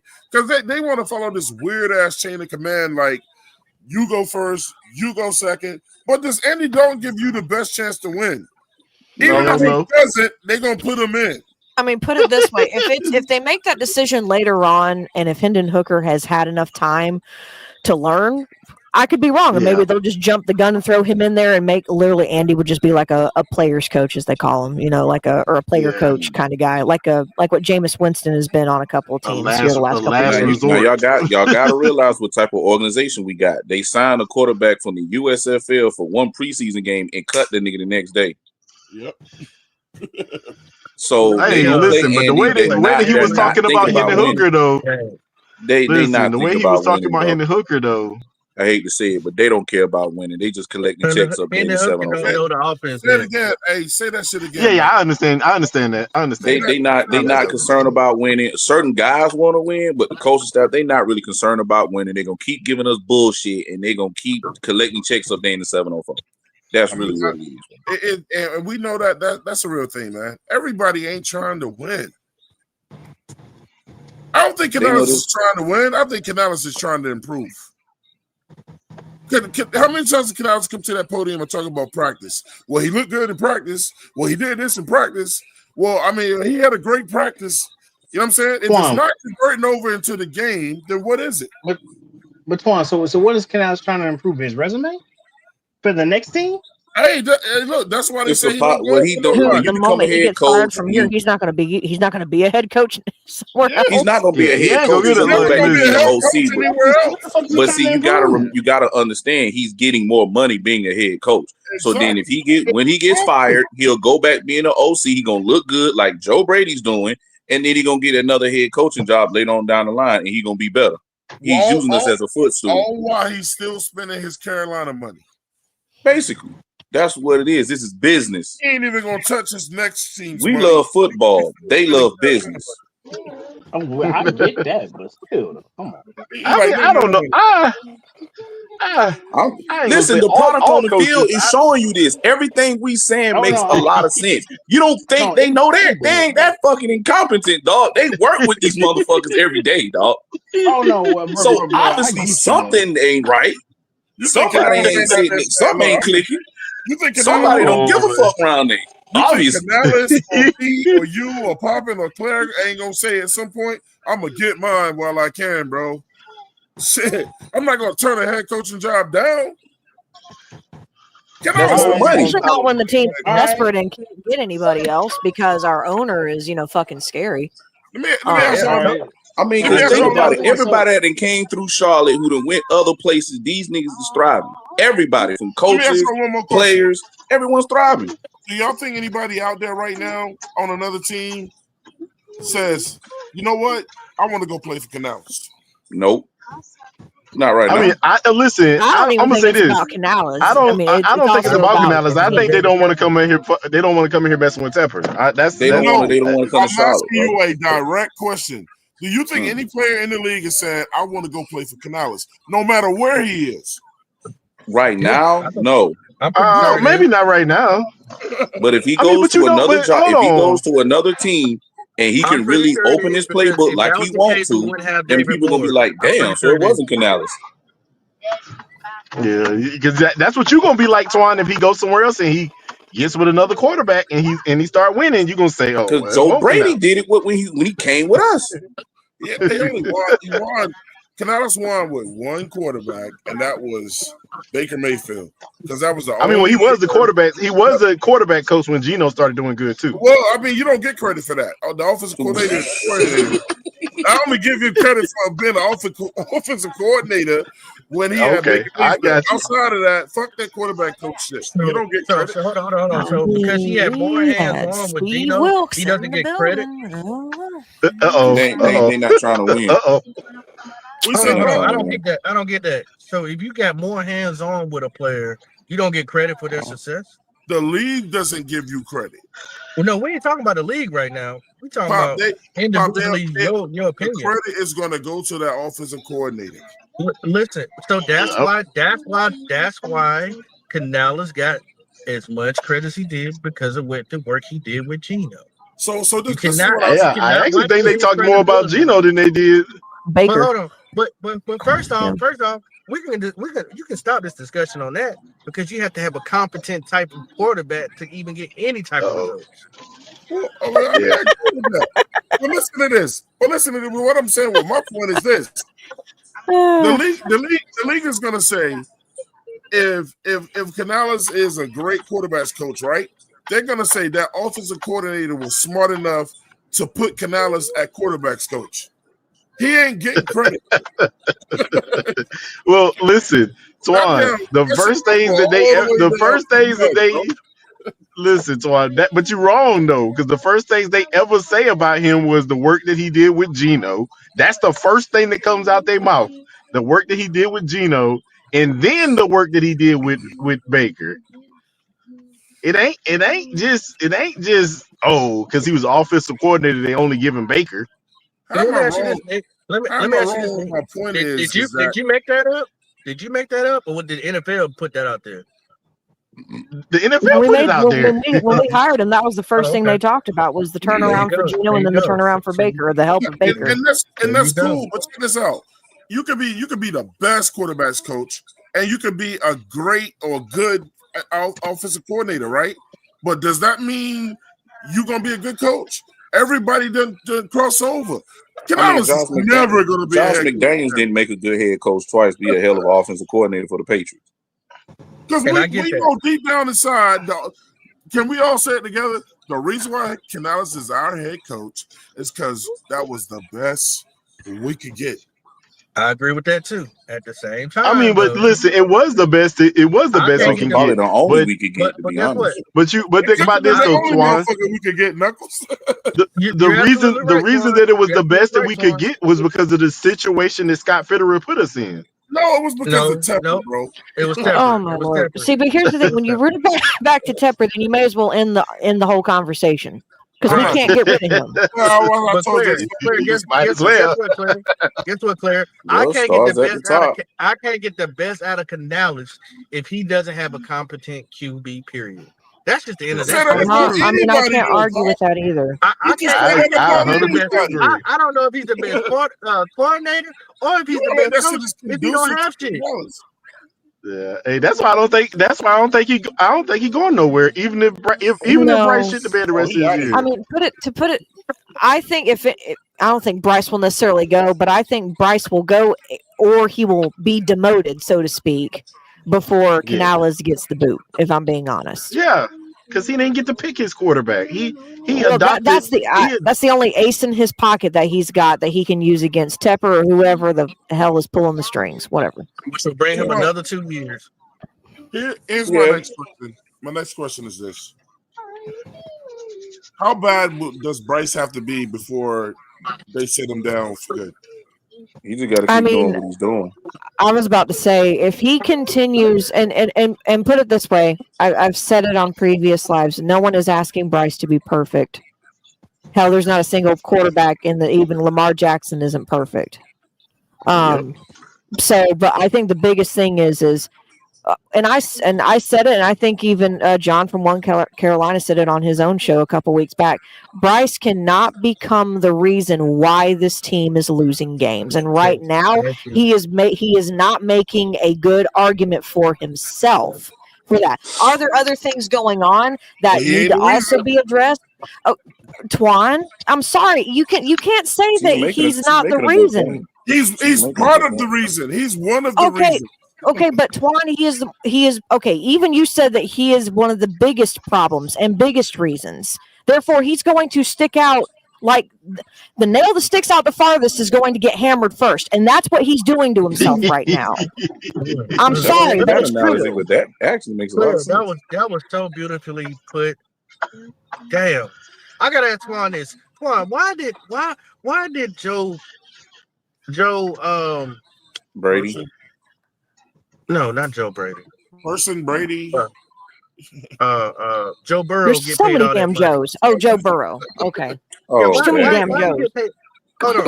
Why do you get paid all that money? Why did Joe Burrow get paid all that money? Is that a trick question? No, I want you to answer honestly. He's a hell of a quarterback. He gave a reason why they paid him. Right? He's the reason why they have won the games. He's not been perfect. He hasn't been perfect, but he's the reason why they're winning, right? He's part of the reasons why they have been winning, right? Man. Now they haven't won a big one, right? They've gone to it. But they've gone to it. But he's one of the reasons why they are winning, correct? Correct. Bryce is making a business decision, and he is one of the reasons, and a big reason, why we're losing. I don't disagree with that. You're looked at such a high standard as a quarterback. When there was times in that play, even though the route concept was stupid as hell, when we was down and we was having all those issues, and it kept going back and forth, penalty there, I saw who you call Maple Mamba, Chuba, open in the flats, just sitting there picking more his than toenails. once.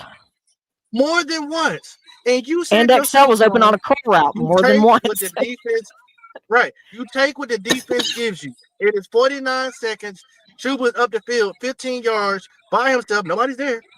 Give it to him. Let him run out of bounds. You'd have been there by the 30-yard line, the 30-yard line. Mm-hmm.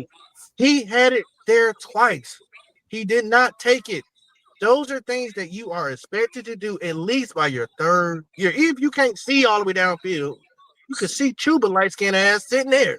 So, for the sake of debate, yes, it's true what you said. For the sake of debate, if I'm coaching, no matter who it is, if I notice that, because if it's so glaring, if I notice that, then when a timeout is called, and plus Bryce has a piece in his head where you can talk to him. Hey man, look Chuba's way if you get in trouble. He's over, or he's open over here or whatever. Or I can call a play where he has to go to Chuba because that's what I'm telling him to do because I notice that he's becoming open. Come on, you know what that's going to do? It's such a team game, bro. what that's probably going to do, Twan, I hate to say it, but he probably going to stare down Chuba first instead of actually going how the play actually supposed to go. You supposed to look at the first option. It ain't they second option. It ain't they check down. You supposed to do this very rapidly, and he knows this. Yeah. But I'm just thinking that the pressure is on him, and he just can't handle it. This is the first time he's gone through adversity like this in his entire life, and he just can't handle it. No, this will be the second time. I hate to say it, Bloody Knuckles. This will be the second and third time he's going to tell you, it's two people that's nervous at the end of this game, man, or during this game. It's Bryce Young is nervous, and Canales is nervous. And they should be. Both of them are nervous. Listen, the other thing is this. Shout out to John from One Carolina. John said something profound when he said, it's getting to the point where fans don't know. Now, you guys are going to pick who you choose, and other people are going to pick who they choose. But fans don't know if Bryce is the problem or if Canales is the problem. I say they both are. But now people are starting to look, and they're saying, I don't know who's the real problem. It's the difference between being a problem and who's the real problem. I still say both of them are. But I know Bryce can't be the quarterback that we want us to be if Canales is calling shitty plays, and I know Canales can't be the coach that he wants to be if Bryce is making him look stupid. But the problem is you can't get rid of both of them. But one thing that can be done is what he did last year, and he can go, you ain't going to make me look stupid, and even if I'm putting my job on the line, I need you to sit. No, he don't need to let him sit at all. Because at the end of the game, Canales is going to tell you. No, don't let that man sit. Don't let that man sit. You heard what Canales said. That's going to end up saving Bryce Young again. Well, all you do is prolonging his career, man. Let the boy play. Let him show how bad he is, and get him the fuck up out of here, man. So you're not gonna get no more than like a 6th round draft, like a 5th or 6th round draft pick for his kid as of right now. That's if that, bro. That's even if Bryce, you trade. I don't even think someone more. They'll wait till you cut him. They'll wait till you cut him before they get. They'll wait till you to cut him. You can get it. Listen, man. You could go and get a if it stays this week. You can go get somebody in the draft for cheaper. than trying to go and trade away to go get Bryce Young. I'm sorry, but that's what the truth is. Can I tell you where Bryce Young is going to wind up at? And I said this in the past too. The Miami Dolphins. I think Bryce Young is either going to wind up in Miami, and the team I think he's going to be the most with is with the Rams. Now Miami, because they already dealing with a midget over there. The Rams, I got some good going over there to the Rams. Because you get to go home. They run the exact same offense that they ran at Alabama. So no, they don't. Yes, they do, bro. What? I watched it. I can't speak on that. Some I can't speak on that either. Yes or no, I can't say either. I wish I knew what type of offenses people running. I don't. Yeah, what's up? What's the catch with Alabama? Huh? Damn, man, Nick Saban. Nick Saban said out of his own mouth the blueprint of his offense in the NFL. He says only one team that runs it, and he said the Rams. I'm not saying that. I'm not making this up. This is what he said. Find me that clip because I need to hear that coming from his mouth. The thing is, you're just prejudging off the top when you hear it. I can see him drill you, bro. I can see him drill you to death with questions and say, "Why are you saying it's not?" Only thing I know is that coach over there is a hell of a coach, and he's a genius. He's a genius. He's a freaking genius, but his fucking offense is complicated as hell, man. You think Bryce Young is that smart to figure out that offense? That offense? The Rams don't run a complicated offense. I mean, now you got to remember, Jared Goff did run that offense into the Super Bowl. Exactly. Yeah, everybody he did. He ran. Yeah, great. You're right. Jared Goff did run that offense into the Super Bowl. But hello, freaking Jared Goff is like 6'4", 6'5". Yeah, he can run that guy in offense. He did right. He can run that guy in offense. The Rams don't even run a lot of pre-snap motions. Bryce Young trying to run freaking Sean McVay's offense? Hell no, bro. Yo, he's better off going to fucking.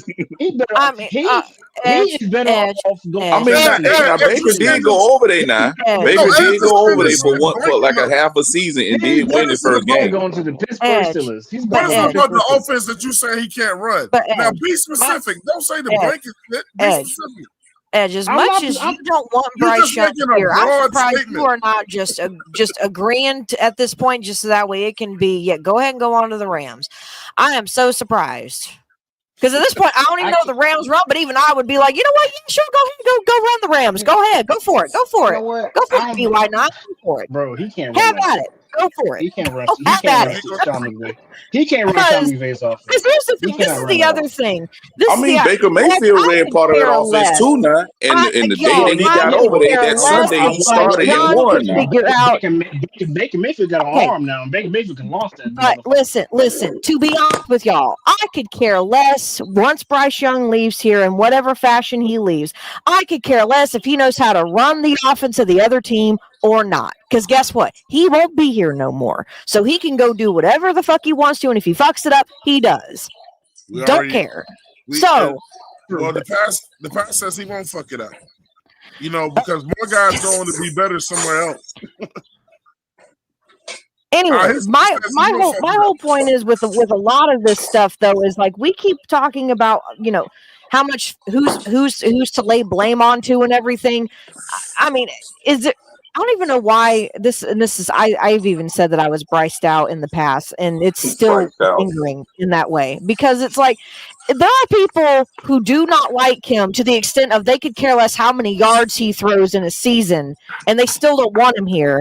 But it's like, why are we and those people will still say, and even people who do like him will say, "Oh, well, we're not going to pay him." If y'all are even saying the ones who don't mind him being here that we're obviously not going to pay him, then why do y'all care so much? Then he's not going to be here. Why does it matter if we're negative or positive or anything? If people who are even positive about him have said, "Man, we're not going to pay him," and it's like, so then what the fuck are we arguing about then? He's not the future. I don't care who you are or what side you're on when it comes to just this one player with how polarizing he seems to be. In 30 games, he has won 6, be it by his own hand or without help or with help of losing or with lack of help. However, there is no way you get paid off of that. There is no way. I'm sorry, but I don't even know. I mean, arguing about him other than what he just does on a game-to-game basis and how great or how terrible he looks, and same thing for the team. I mean, he's not going to get paid. He's not the future. That's why I said earlier, when he is making himself the nail that sticks out the most, he's going to get hammered first. So if he doesn't start playing with intentionality and like literally how much his career, at least for any kind of starting position, could potentially lay in the balance or anything like that, he doesn't even do things to make it seem like he gives a shit. And yes, if a coach or if any other grown man has to tell another grown man, hey, when you come off the field, you need to do this. Hey, when this play happens, I need you to look here and I need you to. What are we doing? You guys are talking about real life versus football. In real life, you shouldn't have to tell a grown man what to do. In a sport, you may have to. Then don't call this a grown man sport anymore. My God, if that's the case, holy shit! That has no ethics behind it. You may have to tell somebody, look, man, I need you to do such and such and such. You guys make it seem like being quiet is the problem, like is the answer. Not saying anything is the answer.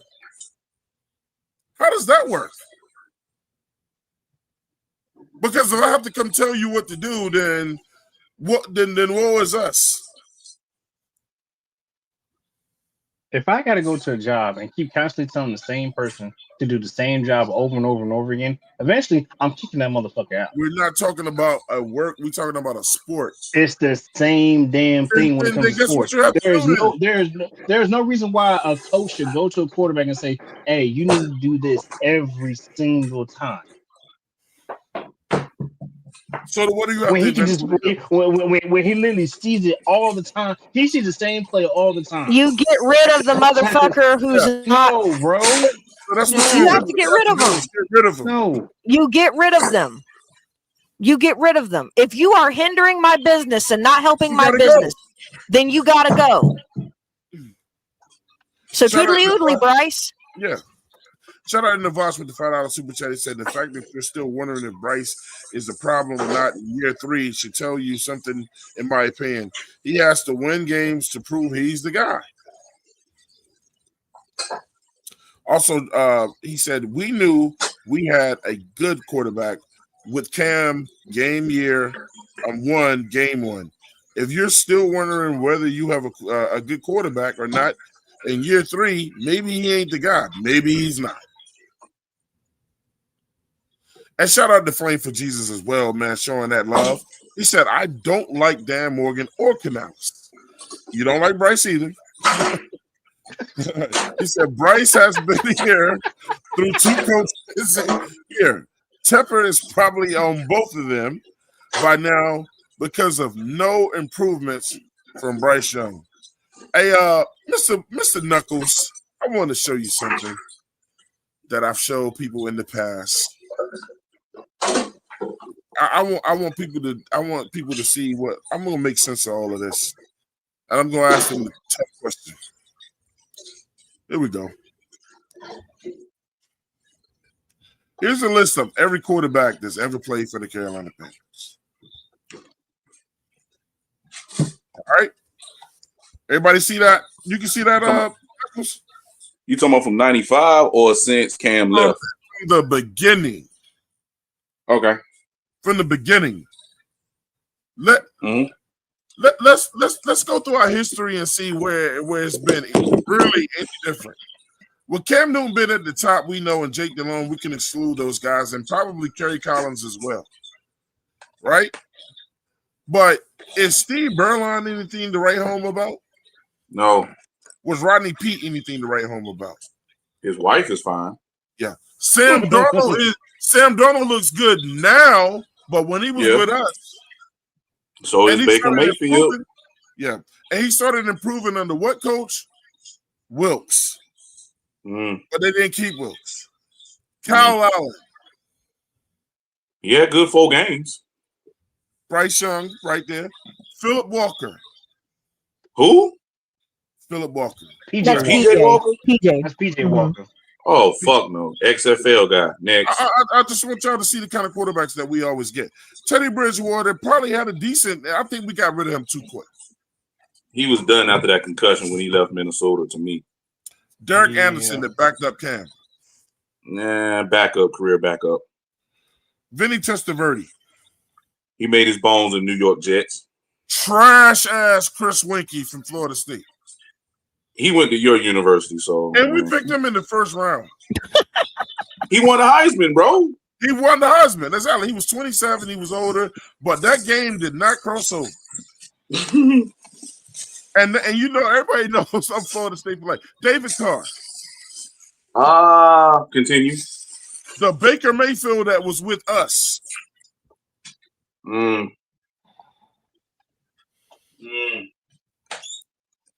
Andy Dalton that's with us currently still. He's not the Red Rifle no more. Jimmy Clausen. He who must not be named. Oh, little Chucky. Whoa, it's getting bad, bro. Taylor Heineke. Oh, he went to Washington with Ron Rivera. Did all right there for a few games too, man. Matt Little. I don't know. This is before some people's time right there. Hey, Randy Fasani.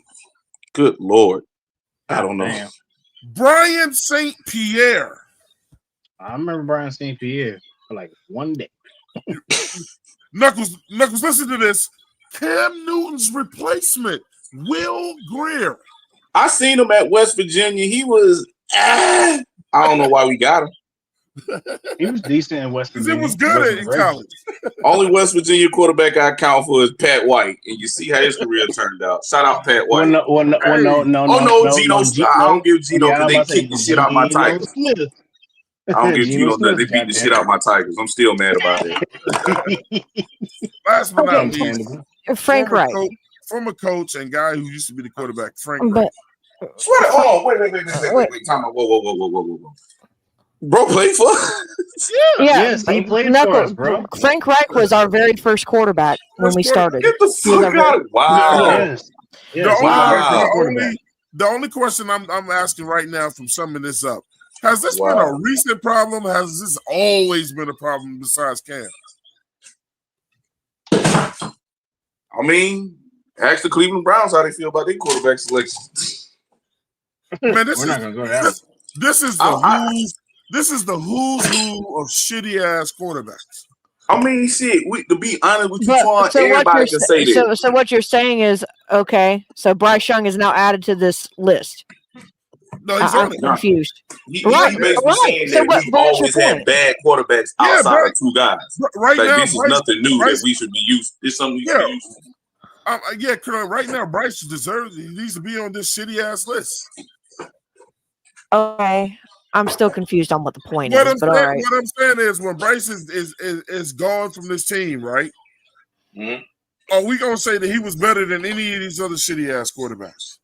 No. Or will he just be in the number of all these other shitty ass quarterbacks? He's gonna be what we've been calling, which is just another guy, a jack. So is the quarterback so is our quarterback problem something recent, or have we always dealt with this? Just like everybody else, we've always had quarterbacks. Starters and backups. Except the Green Bay Packers. Yeah, somehow Green Bay, I don't know what's in the water up there, but shit. Somebody need to study the motherfuckers, bro. Shit. I mean, them they had Favre, and then Rodgers, and now Love is up there doing his thing. I mean, them motherfuckers get lucky. They know what they're doing. Oh, I don't think it's luck. You just said it. They know what they're doing. You just said it. With the first four quarterbacks, Cam went 71 and 64. That's almost 500. 58 and 40. DeLome had a better win percentage than Cam. That's crazy. Just found that out today. Kerry Collins was 23 and 20. He also played in a lot less games. Right. That's almost 50%. Steve Berline was 23 and 28. He had a losing record. And yeah, everybody else did too.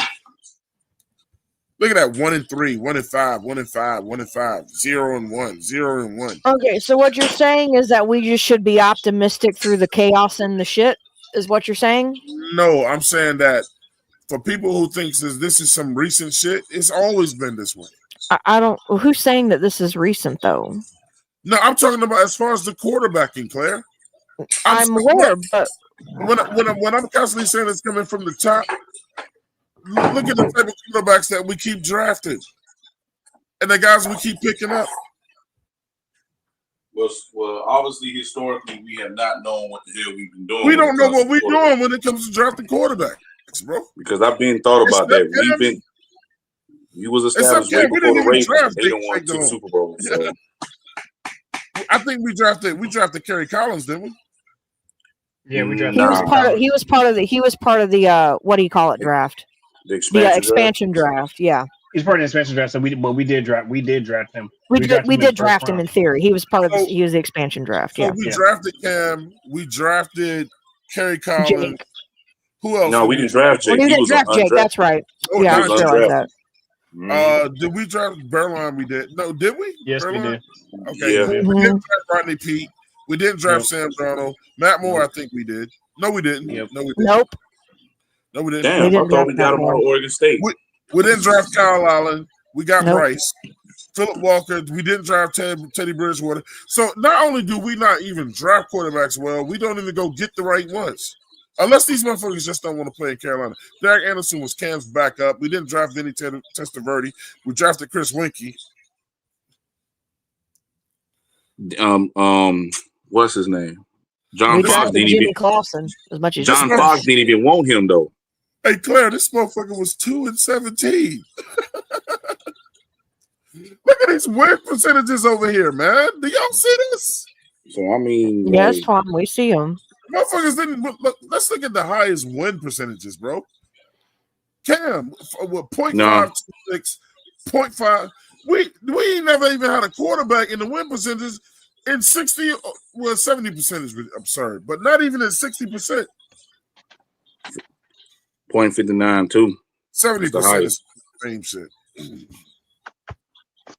But hey. So here's a question right here. Do y'all have faith in us drafting quarterbacks in the future? No. Is this going to be a constant problem that we always going to have to deal with? Like historically, we don't get good. Well, I ain't gonna say good, but we don't do offensive players like that. We get mostly defensive players like that. But here's the thing. But for how? Okay, we've been around for how long now? 30 years. Yeah. And how much of that time did we have Cam Newton and Jake Delhomme combined? How many years was that? Probably about 16. Delhomme, he came 2002, and he left 2009. Twan, you said it was about 16 years. And then Cam came 2011. I think he left 2017, 2018, something like that.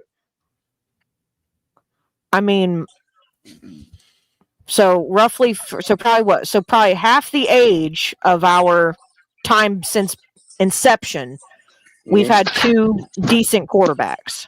Pretty much. Or good or great, however you want to label them. Pretty much. So the other 15 years been bad. Okay.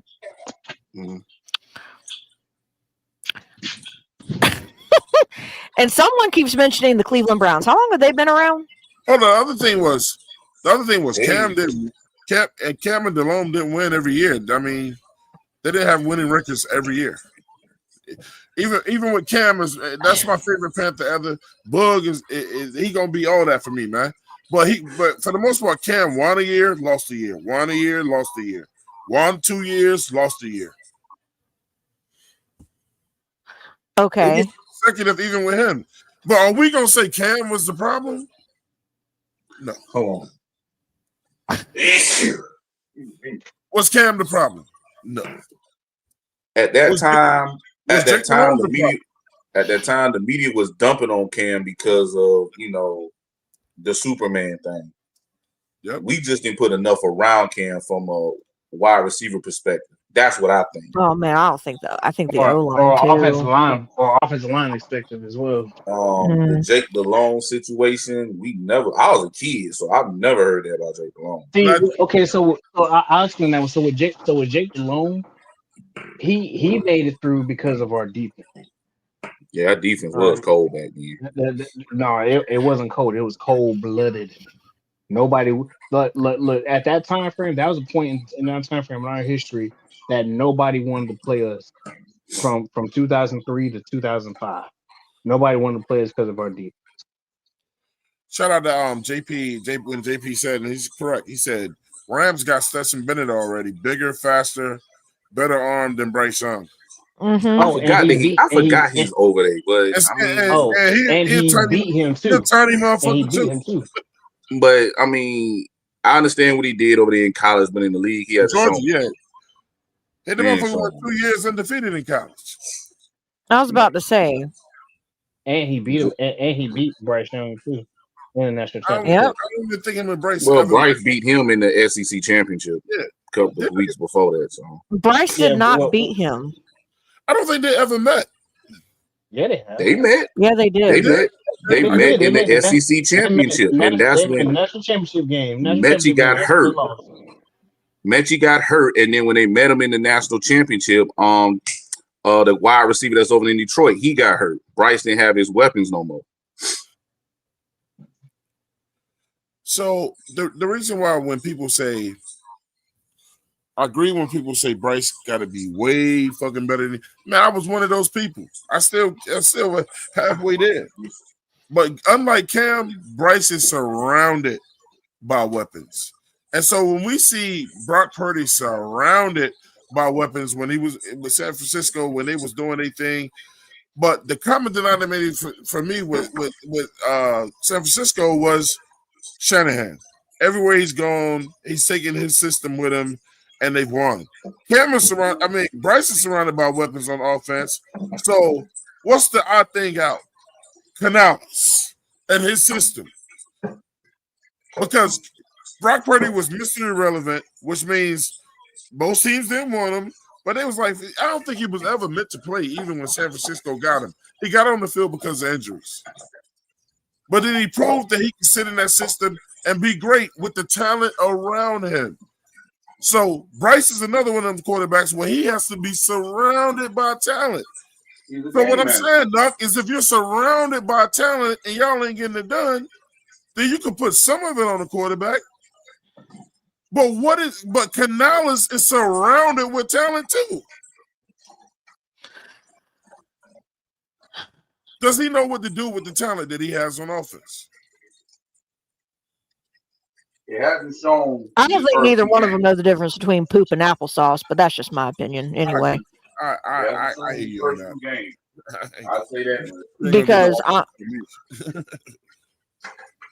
I've even said that if there was ever such a thing as Canales just hiring an OC who is older and more experienced that he could hand over the play calling to, maybe, just maybe, he could actually focus on just being a head coach. He can do those things like sit down and talk with Bryce and do those things. He can do those things if he needs to. He can go and talk with Excel if he needs to. He can delegate. Right now, he can't delegate because Brad Isaac may as well be an overglorified receivers coach with an OC title.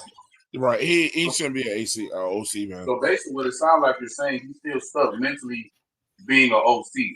He's not really taking the full responsibility because he was an OC for a year. Right. I feel like that he was not ready to take on that head coaching role and what it means. Because when you are a head coach, the biggest thing about a head coach, and people seem to get this misconstrued. A lot of people think the head coach is the guy who's going to set everything up when it comes to the schemes on both sides of the ball. And all this. It's not so much about that. That's what you've got coordinators for. But if you can trust them, that's what you've got coordinators for.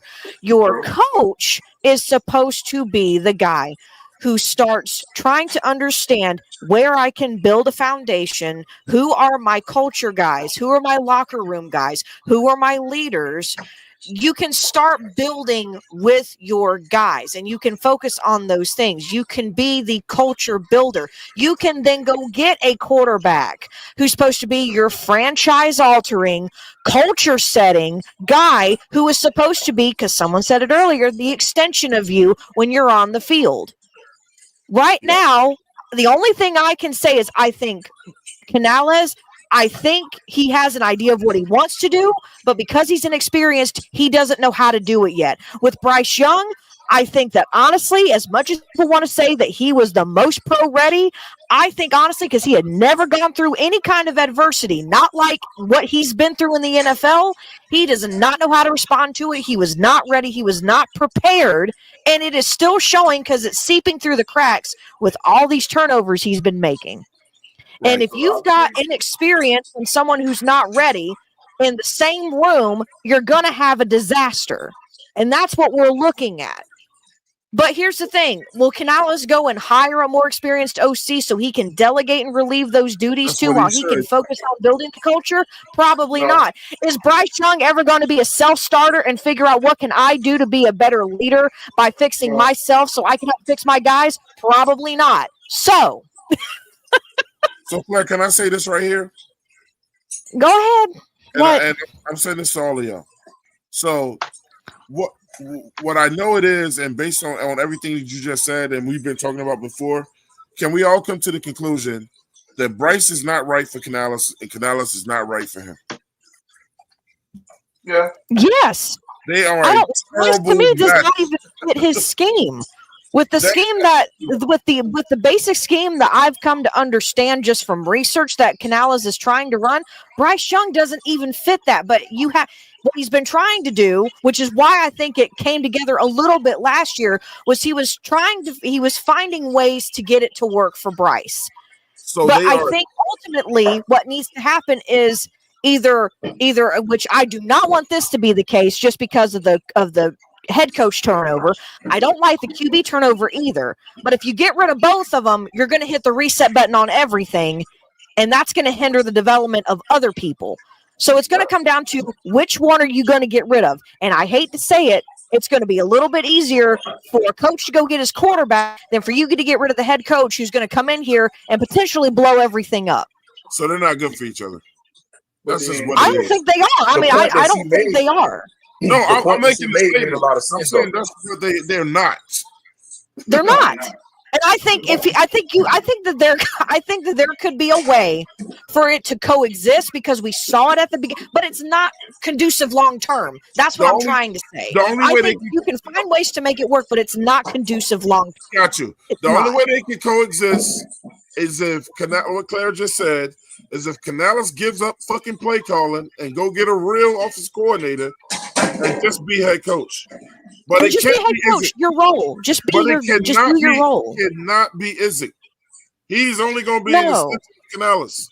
No, you have to go get somebody who is going to help you with running your system, who understands how to run it and who can help along with player development, because that's what an OC is supposed to do. Yeah, he said the head coach is supposed to collaborate with both coordinators to understand player development scheme and get game day ready and to help better with preparedness and culture setting. That's what he's supposed to do. Right now, Canales, I think because of his lack of experience, he is trying to figure out how to do both in his own way. And because of his lack of experience, he doesn't know how to do both. And that's okay. But here's the thing. That's okay. But if you know that could be an issue, then go get somebody who can help you so you can delegate. All good leaders do not do everything and leave their guys with nothing. You delegate. Because if you can delegate and relieve yourself of your main duties that you can focus on, you will be a better leader because you can focus on the things that you're meant to focus on. As far as Bryce Young, the only thing that I can say is maybe that will help to free him up a little bit with him. But Bryce Young, at the end of the day, and I know you said that sometimes in sports you have to, and maybe that's part of the solution. But at the end of the day, Bryce Young, you are a quarterback who was taken number 1 overall. I get you can take accountability for your mistakes, but you also need to be learning from them and figuring out how to help fix them. And if you can see on the tape that you watch that there's an issue that you want to work and fix, then you need to be your own advocate, sir, because no one's going to fight for you more than you. So if you can't be your own advocate, and if you can't be a self-starter, and if you can't do little things to try to help better the team around you and also better yourself, no one's going to be your best advocate more than you. And that would be on whatever team he goes to. It's not just Carolina. That's on any team he goes to. You need to be your best advocate. And if you can't speak up for yourself, then go learn how to be a follower, because you're obviously not a leader yet. All right, so yeah, shout out to Vosh for the $5 super chat. He said we knew we had a good QB with Cam. Oh, I already read that one. My bad. He said, shout out. He said, yeah, I read that one too. I'm just giving him the love back. Hey, look, Claire. I mean, everything you just said, I agree with. You know what I'm saying? Hey, if you don't know, most great leaders, man, they delegate tasks to other people so they can get what they need to get done. You know what I'm saying? It frees you up. People who want to hoard leadership, you know what I'm saying, or whatever, they'll never be the best leader that they can be because they don't trust people. You know what I'm saying? I think the Canales matchup is a horrible match. Sorry, Twan. Vosh called you an old man. Yeah. Okay. He said you already read that one, old man. I'll take it. Shout out to Vosh, bro. Shout out to Vosh. Yeah, it's not a good match, man. My thing is, if Canales is not willing. Well, I don't think we're gonna see that now because I don't think there'll be a Bryce and Canales marriage after this year. One of them gonna go, man. One of them are going. It's not good for the Panthers team. The only way it does work, and I don't think people want to wait that long to see it, is if Canales goes out and gets a great offensive coordinator, man. But that can still happen. Because I mean, shoot. Go ahead. And the thing is, it may not be an offensive coordinator that people are familiar with, because the best offensive coordinators are looking for head coaching jobs, not to go back up a 1 year or 2 year head coach. I don't even know how good of a offensive coordinator Canales was, because he only did it for 1 year. Who's to say if he stayed in Bay that he would have been good this year and the next year and the next year? We got that one sample size, and that's what Carolina went off of to go get him. You know what I'm saying? So my thing is, it could be Bryce not here, it could be Canales not here, or it could be both of them not here. It's going to fall into one of those damn things, man. And the thing is it's easier said than done, but I'd rather have a head coach that's just going to be the head coach and get his people in there. I use Florida State as an example. Like our head coach last year, the plays wasn't working, or the plays weren't. So we went out and got a guy who specialized in shit, brought him in, and now we look 10 times better. Now, the really good offensive coordinators that turn head coach, they're not going to get rid of their system because it works. But like Claire said, if you're unfamiliar and you don't have enough experience or whatever, you should probably lean on people that can help you. Yeah. And not try to take all the brunt and whatever. I just know Izek is not the answer. Sometimes I hate it, and I'm not going to get into it, but coaches, my advice to them is stop hiring your homeboys and go get the right guy. Oh, wow. That sounds like taking a shot at my Tigers. Thank you, sir. Stop hiring your homies. Because he's only going to do what you do. He's never going to challenge you or whatever. Y'all going to be whatever. You need sometimes a guy on your team that's going to challenge your thinking and go, look, I was thinking about this or whatever. I think if you're going to be a head coach and you young and inexperienced, you need a lot of help. Coaches don't count against the cap. You know what I'm saying? And like Claire can say, it could be a matter of pride. It comes down to him. Or like, man, look, you got to kick that shit to the side when you lose it. Nobody ever got anywhere important or high in the world without help. Nobody. I don't care what anyone says. It's a bad marriage, bro. It's got to be a divorce, bro.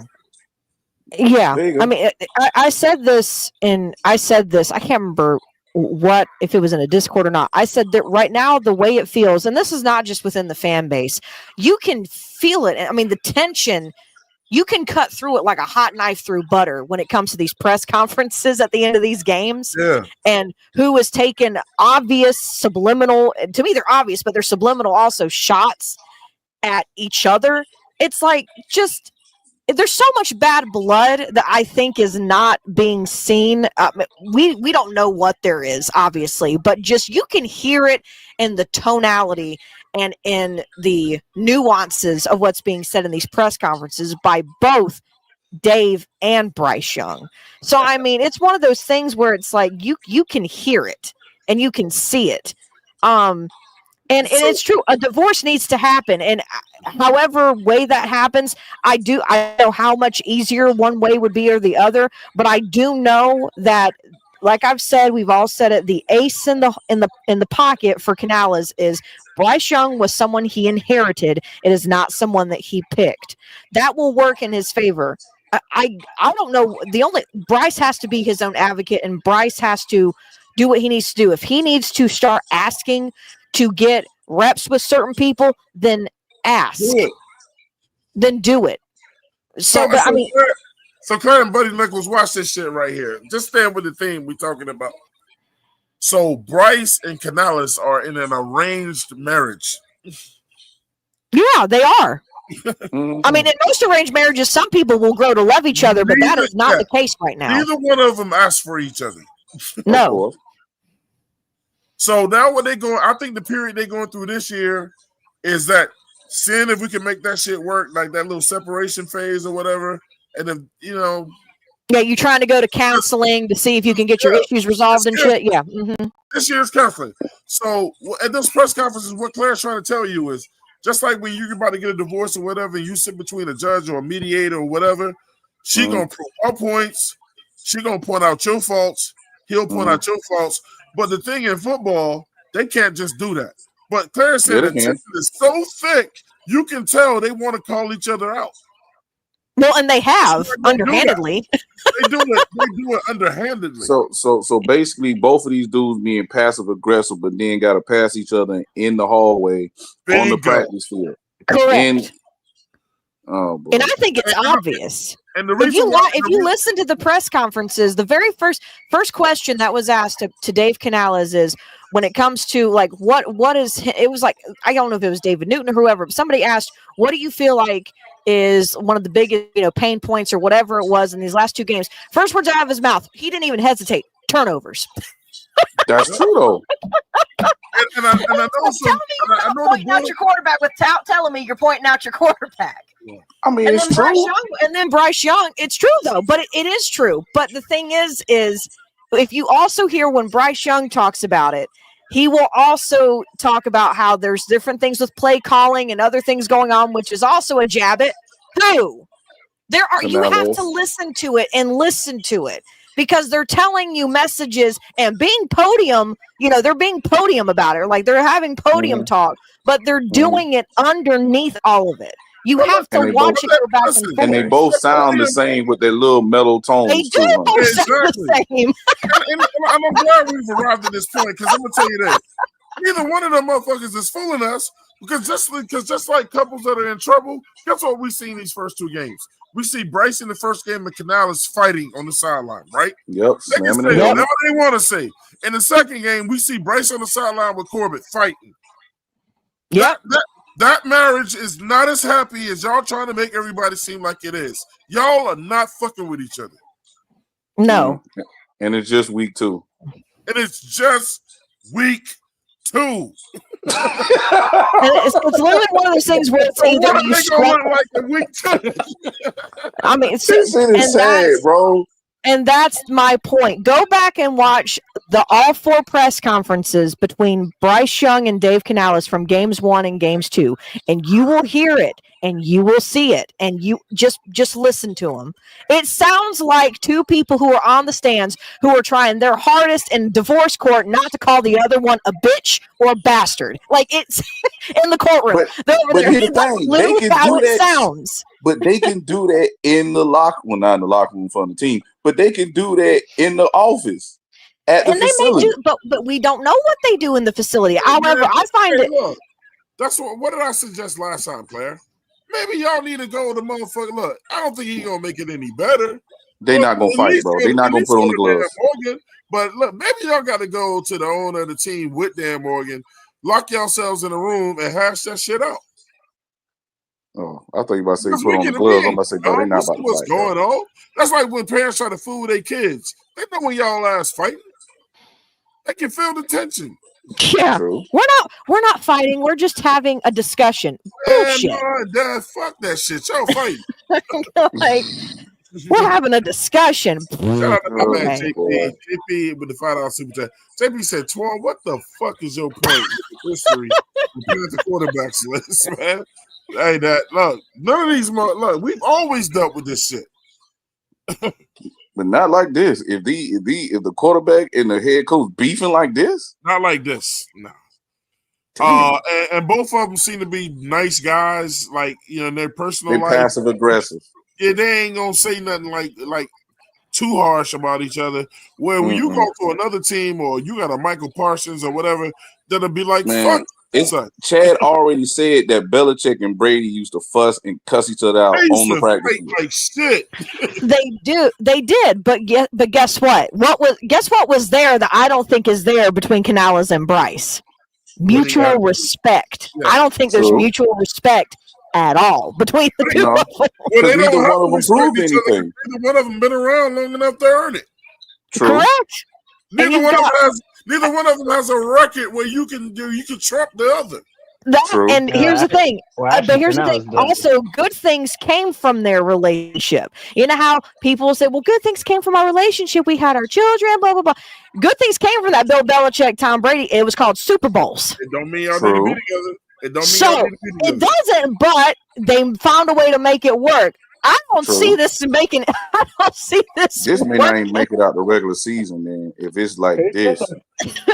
But guess what? With that Tom Brady shit, Tom Brady went and found it and got married to a new wife and got them same championships. Yep. And Bill Belichick is at UNC losing. Yeah, I was about to say Tom Brady Tom Brady got awarded the most at that divorce with Tom. I can't say the one in his personal life, but Tom is the owner of a fucking team, and Belichick is coaching for ACC team. Because honestly, no other NFL teams wanted to even fuck with this man. So again, this relationship is not going to work out long term. The only way it does, that's why I said in our Discord, I said, fuck a 180. This whole team has to do a 360 for this to work. You know what? I think that's how I'm going to approach this shit from now on, man. This shit ain't going to last long. It's too far gone, Twan. You know how when you look at a relationship and there's just too much bad blood between the two of you. It's too far gone to try to repair. You know what? That's how this is starting to feel. That's how the vibe has been feeling to me. That's why I've been saying, fuck this team. Because if they're not going to work it out, the fuck do I need to be positive about? But see, that's killing the morale of the young guys too, because then they see that shit. But just they don't want to get up out of there. Just like kids dealing with a divorce, though, I'll tell Claire this, though. Claire's one of the kids saying, well, fuck mommy or fuck daddy. And then the other kid is like, fuck mommy. I want to go stay with mommy. Claire want to go stay with daddy. Or Claire's like, I don't want to stay with none of y'all motherfuckers, bro. I want my own house. So whatever. I want to go stay with my grandmother. Yeah, that's the best thing. I mean, grandma. Shout out to Faithful Jesus with the $10 super chat, man. He said, we always had a decent defense to match the quarterback problem. Facts. Offenses you hate to come here, Twan. He said they knew they would get hit in the mouth. Now we are just getting right both game on both sides. He said, okay, now we are just, I don't know what he said in that last sentence. It's just a get right game on both sides of the ball. Oh, I got you. I'm old. Now we're just a get right game on both sides of the ball, man. Yeah, facts. But see, we can't hit in the mouth because they don't play that style of football no more. So that's everybody in the league. But and you know what's fucked up? It's so crazy, man. Like how you can talk about real life and compare it to fucking football. Of course, you got the greasy ass uncle that like to touch kids in Evero. They don't get no my better. God. It don't get no better on the other side with this dude, man. You know what I'm saying? The only person in the family is, especially in black families, was that big mama, that grandmother. Who kept everything together. That's our money man. And that's our money man. He ain't going nowhere. So what's Dan Morgan? But he don't have enough power to fix it, huh? So what's Dan Morgan? Dan Morgan is who is Dan Morgan in the family?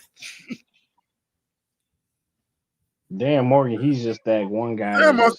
Dan Morgan is the good uncle that just don't want to deal with no. He's a good uncle that knows all the secrets, but he keeps the peace with everybody because he knows. I give y'all what you want. I give you the change, give you some money, and all that drama shit.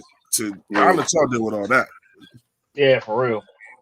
Oh boy. You go tell him the story. Well, my mom fucking up and blah blah blah. He like word.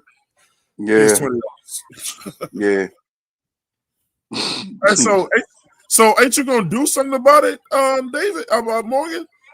Nah. Nah. I done did my job. Yep. Shit. I gave y'all money. Y'all gotta figure that shit out. You said you, my boy Blue said he think we got Frank Reich in the expansion draft. We did. Man, it's like a sitcom at this point. But this shit ain't funny though. We laughing so we won't have to cry and be yelling about it. But this shit ain't funny. Sometimes because crying and getting mad about it is doing you no good anyway. This is true indeed. It's gonna piss you. I mean, I would much rather laugh as a defense mechanism for how I really feel than actually express how I really feel. Oh no! Oh no! Because I've already raised my blood pressure enough, even tonight, talking about this damn team, and they're just not worth it anymore. They're not. No, not me. I'm laughing. I'm laughing right now. She's right. I mean, it's getting to the point where it's like if you guys are not going to fix out whatever issues you are, or whatever issues you have, if y'all can't make it work, I mean, what? Oh my God, JP. That's why I watch. Arranged marriage, huh? Who's sucking who's titty? Oh my God. We're not going there. I don't know. I don't want to know. But we all know. Oh my God, JP, Jesus. So JP talking about a situation when the parents is in the room and the kids just hear noise coming out that motherfucker. But we don't really want to see what's going on in there, man. Damn right, we don't want to see. Shout out my man Quantum in the building. He said at 704 Charlie Brown Show. What's up, Twan? Hey, there's Mrs. Aries Claire, Bloody Knuckles, and Ez. What's good, y'all? What's up with you, Quantum? What's good, Quantum? What's happening, man? He said, "What up, chat? How y'all doing tonight, man?" Quantum always a cool ass dude, man. Man, Quantum good people. Type of dudes you gotta surround yourself with, man. Shout out to Big Walt. Big Walt said, "If you think about it, Canales don't have ties to Bryce. He ain't draft him, in my opinion." That's what we're talking about. These motherfuckers doesn't have any. In some ways, these motherfuckers arrived at the same hotel at the same time because somebody double booked that room. And they like, what the fuck? They're over here like, okay, so you taking the bed? Are you sleeping on the floor? Who's sleeping in the bed? Who's taking the floor? Hey, you got a spare pillow I can use? Yeah, I'm getting the bed. Well, that's what they're fighting over now. They rock, paper, scissoring for it. Rock, paper, scissors, or flipping a coin. And what they're not doing is trying to figure out how to make it work between the both of them. Yep. Hell no, they ain't trying to fight each other. Hey man. So, like I said, Justin Long said, isn't the 360 same thing? And look, the point. Okay, y'all are missing the whole point with the 180 versus 360. Yes, they are the same thing, but that's never mind. Supernova Moore said, "I truly believe XL wants to leave. I do too, man. If you ain't gonna call, we saw what XL did at South Carolina. It looks nothing like what Canales is got here. No, well, because now you so we weren't going to use him appropriately. Now I gotta say this. I gotta say this with Mullins. Now, when he was down here that year that he exploded, he really wasn't supposed to be the number one. Antoine Wells was the number one and got hurt. That allowed him to sit there and do what he did. Now he had an incredible year, but the other 4 years, mediocre as hell.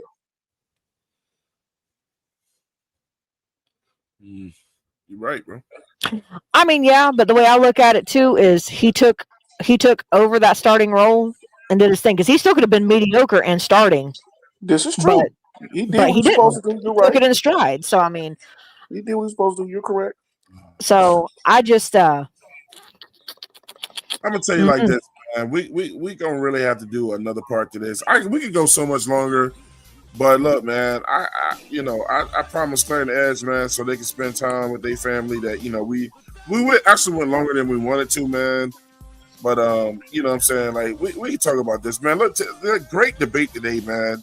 Great debate today, man. You know what I'm saying? I mean, for those who choose to have hope, I'm with y'all. For those who have given up hope, I'm not going to count against y'all. We'll see what happens. 15 more games of this shit, so get used to it. One thing I like to always keep saying though, Knuckles, is this: we can come on the shows, debate, cry about it, cheer about it, whatever. But y'all black asses will still be watching the game when Sunday hit. Yeah, I am. Every year, I'm done. I'm done with this shit. At 1 o'clock, your ass is on Fox 50. So, maybe we love the misery at this point, man. It's football, man. We do. You know what I'm saying? We loves company. You know. Look, man, I want to thank Poppin' Bullets for being over here today, man. I want to shout out to special guest, also Bloody Knuckles coming through, man, showing the show some love, man. Nick had to take off. I want to thank the staff as well, man. Edge for coming through, man, doing his thing, man, and Claire just always, keeping it going, man. Look, one thing I love about the 704 Charlotte Bound Show, man, is like, man, we seem to attract a lot of great debaters over here, man. The people like to come over here to make sense of things. No shots at no other shows or whatever. I love everybody and all the content creators out there doing that thing, man. But look, man, it's something this year, bro. I didn't even know how to really. I said it's just a lot going on with this team, and that's how I wanted to do that shit, man, today, man. But look, the people that I think the absolute most, man, you know what I'm saying, are the people in this chat that keeps it going, the people that donate to this show. Shout out also, man, to all the people that gave today, man, to the show, man. My man Flame for Jesus, always showing that love, man, over here with us, man. Relax and Talk Sports show love today, man. Shout out to Navash show love today, man. JP show love today, man. Shout out to all of y'all, man. Look, if it wasn't for y'all, we wouldn't have no fucking show to do, man. And I always say this all the time, man. Look, make these podcasts and these people that run these podcasts show y'all the same love that y'all give us, man. You know what I'm saying? So that's the only way that shit can work. Bloody Knuckles, brother. Guest of the hour, man. Let me get your shout outs, brother. First off, I want to shout out the panel for y'all allow me to come on here and share my opinions with y'all. Family now, bro. We don't want to hear that shit no more. No, but I gotta do that, man, because at the end of the day, y'all really ain't gotta accept me up here, but y'all do.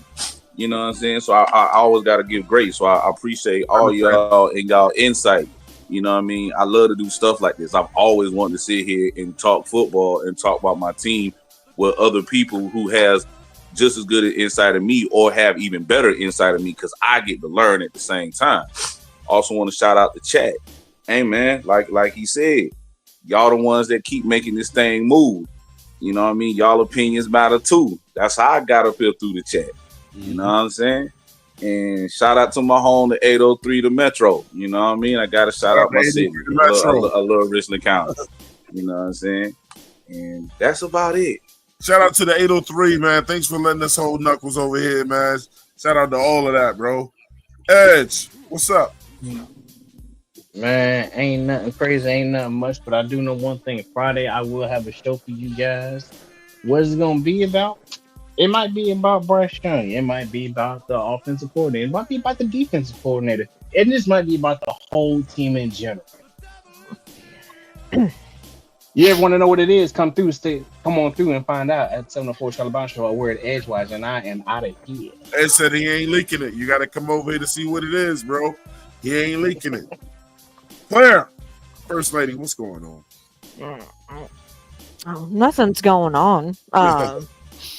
This team is in shambles. Yeah. There's a lot that needs to be fixed. It's not going to get fixed overnight. I don't even think it'll be fixed by the end of the season, if I'm going to be honest with you. I think what we're going to see next year, if we can find a way to do it through draft capital and any money we might have, the roster turnover on both sides of the ball is going to look a lot different than it did this year. I think it's going to look a lot different if this keeps up the way it's going. There's going to be some people here who might not be here anymore. Not just QB either. There's going to be some people I don't think are going to be here anymore, for better or for worse. But anyway, shout out to co-hosts, shout out to our guests, shout out to the people in the chat, and shout out to all you crazy mofos who keep sending super chats. I love it. Goodness gracious. We love the support. We love seeing it. But yeah, this team is not going anywhere fast anytime soon. That's the end of it for me. Hey, look, man, for all the members that are in the chat right now, man, I will give y'all about 2 minutes. Hey, tell us what y'all want us to talk about next time, man. The next show that we do, I'm going to get with Claire and Edge and the people, man, and find out. We got to do our first subscribers only show, man. You know what I'm saying? Or members only show. And you guys tell us what you want to hear us talk about. And we'll make that happen, man. You know what I'm saying? It's not just about what we do over here. It's about y'all ideas. We want to talk about what you want to talk about. So let us know a show that y'all want to hear us talk about. Perhaps, you'll come through. I think with some of these member-only shows, Claire, when you do the members only, and if it's only a certain amount of people, you may see people who are always in the chat may want to actually come on the show because they think it's a more intimate crowd, you know what I'm saying, to talk or whatever. Let us know what y'all want to hear us talk about, man. It really doesn't have to be our subjects every week. And like Knuckles said, man, we always do it. We want to include the chat. No podcast is shit without y'all. Damn, I saw like Suge Knight, bro, for real. That's why I put it. Hey, damn. I was like, who did he threaten? Yeah, like I ain't know y'all don't know my vernacular, none of that. I don't sound like Sugar Bell, man. Damn. Oh, Marion Knight. Shout out to Marion Knight, man. Shout out to Derek. Ahead, man. Hey, Derek and Kate said, great show. All love, man. Love. He said, you all back safe and take care. Also, you, my boy Blue, said, great show. I always appreciate y'all, man. You know what I'm saying? Hey, thanks, you, my boy Blue. JP said, AC with a heavy ass head. I hear a neck. Oh, my God. Jesus. Hey, Claire said this whole situation is series of All-American rejects. Oh, Bryce moving along. Canales gives you hell. Hidden Hooker's dirty little secret. I mean, that's how it could be. Just Hidden Hooker is Canales' dirty little secret. Jesus. Oh, God. All right. 704 Charlotte Bound Show, man. We'll see y'all next time, man. Take care.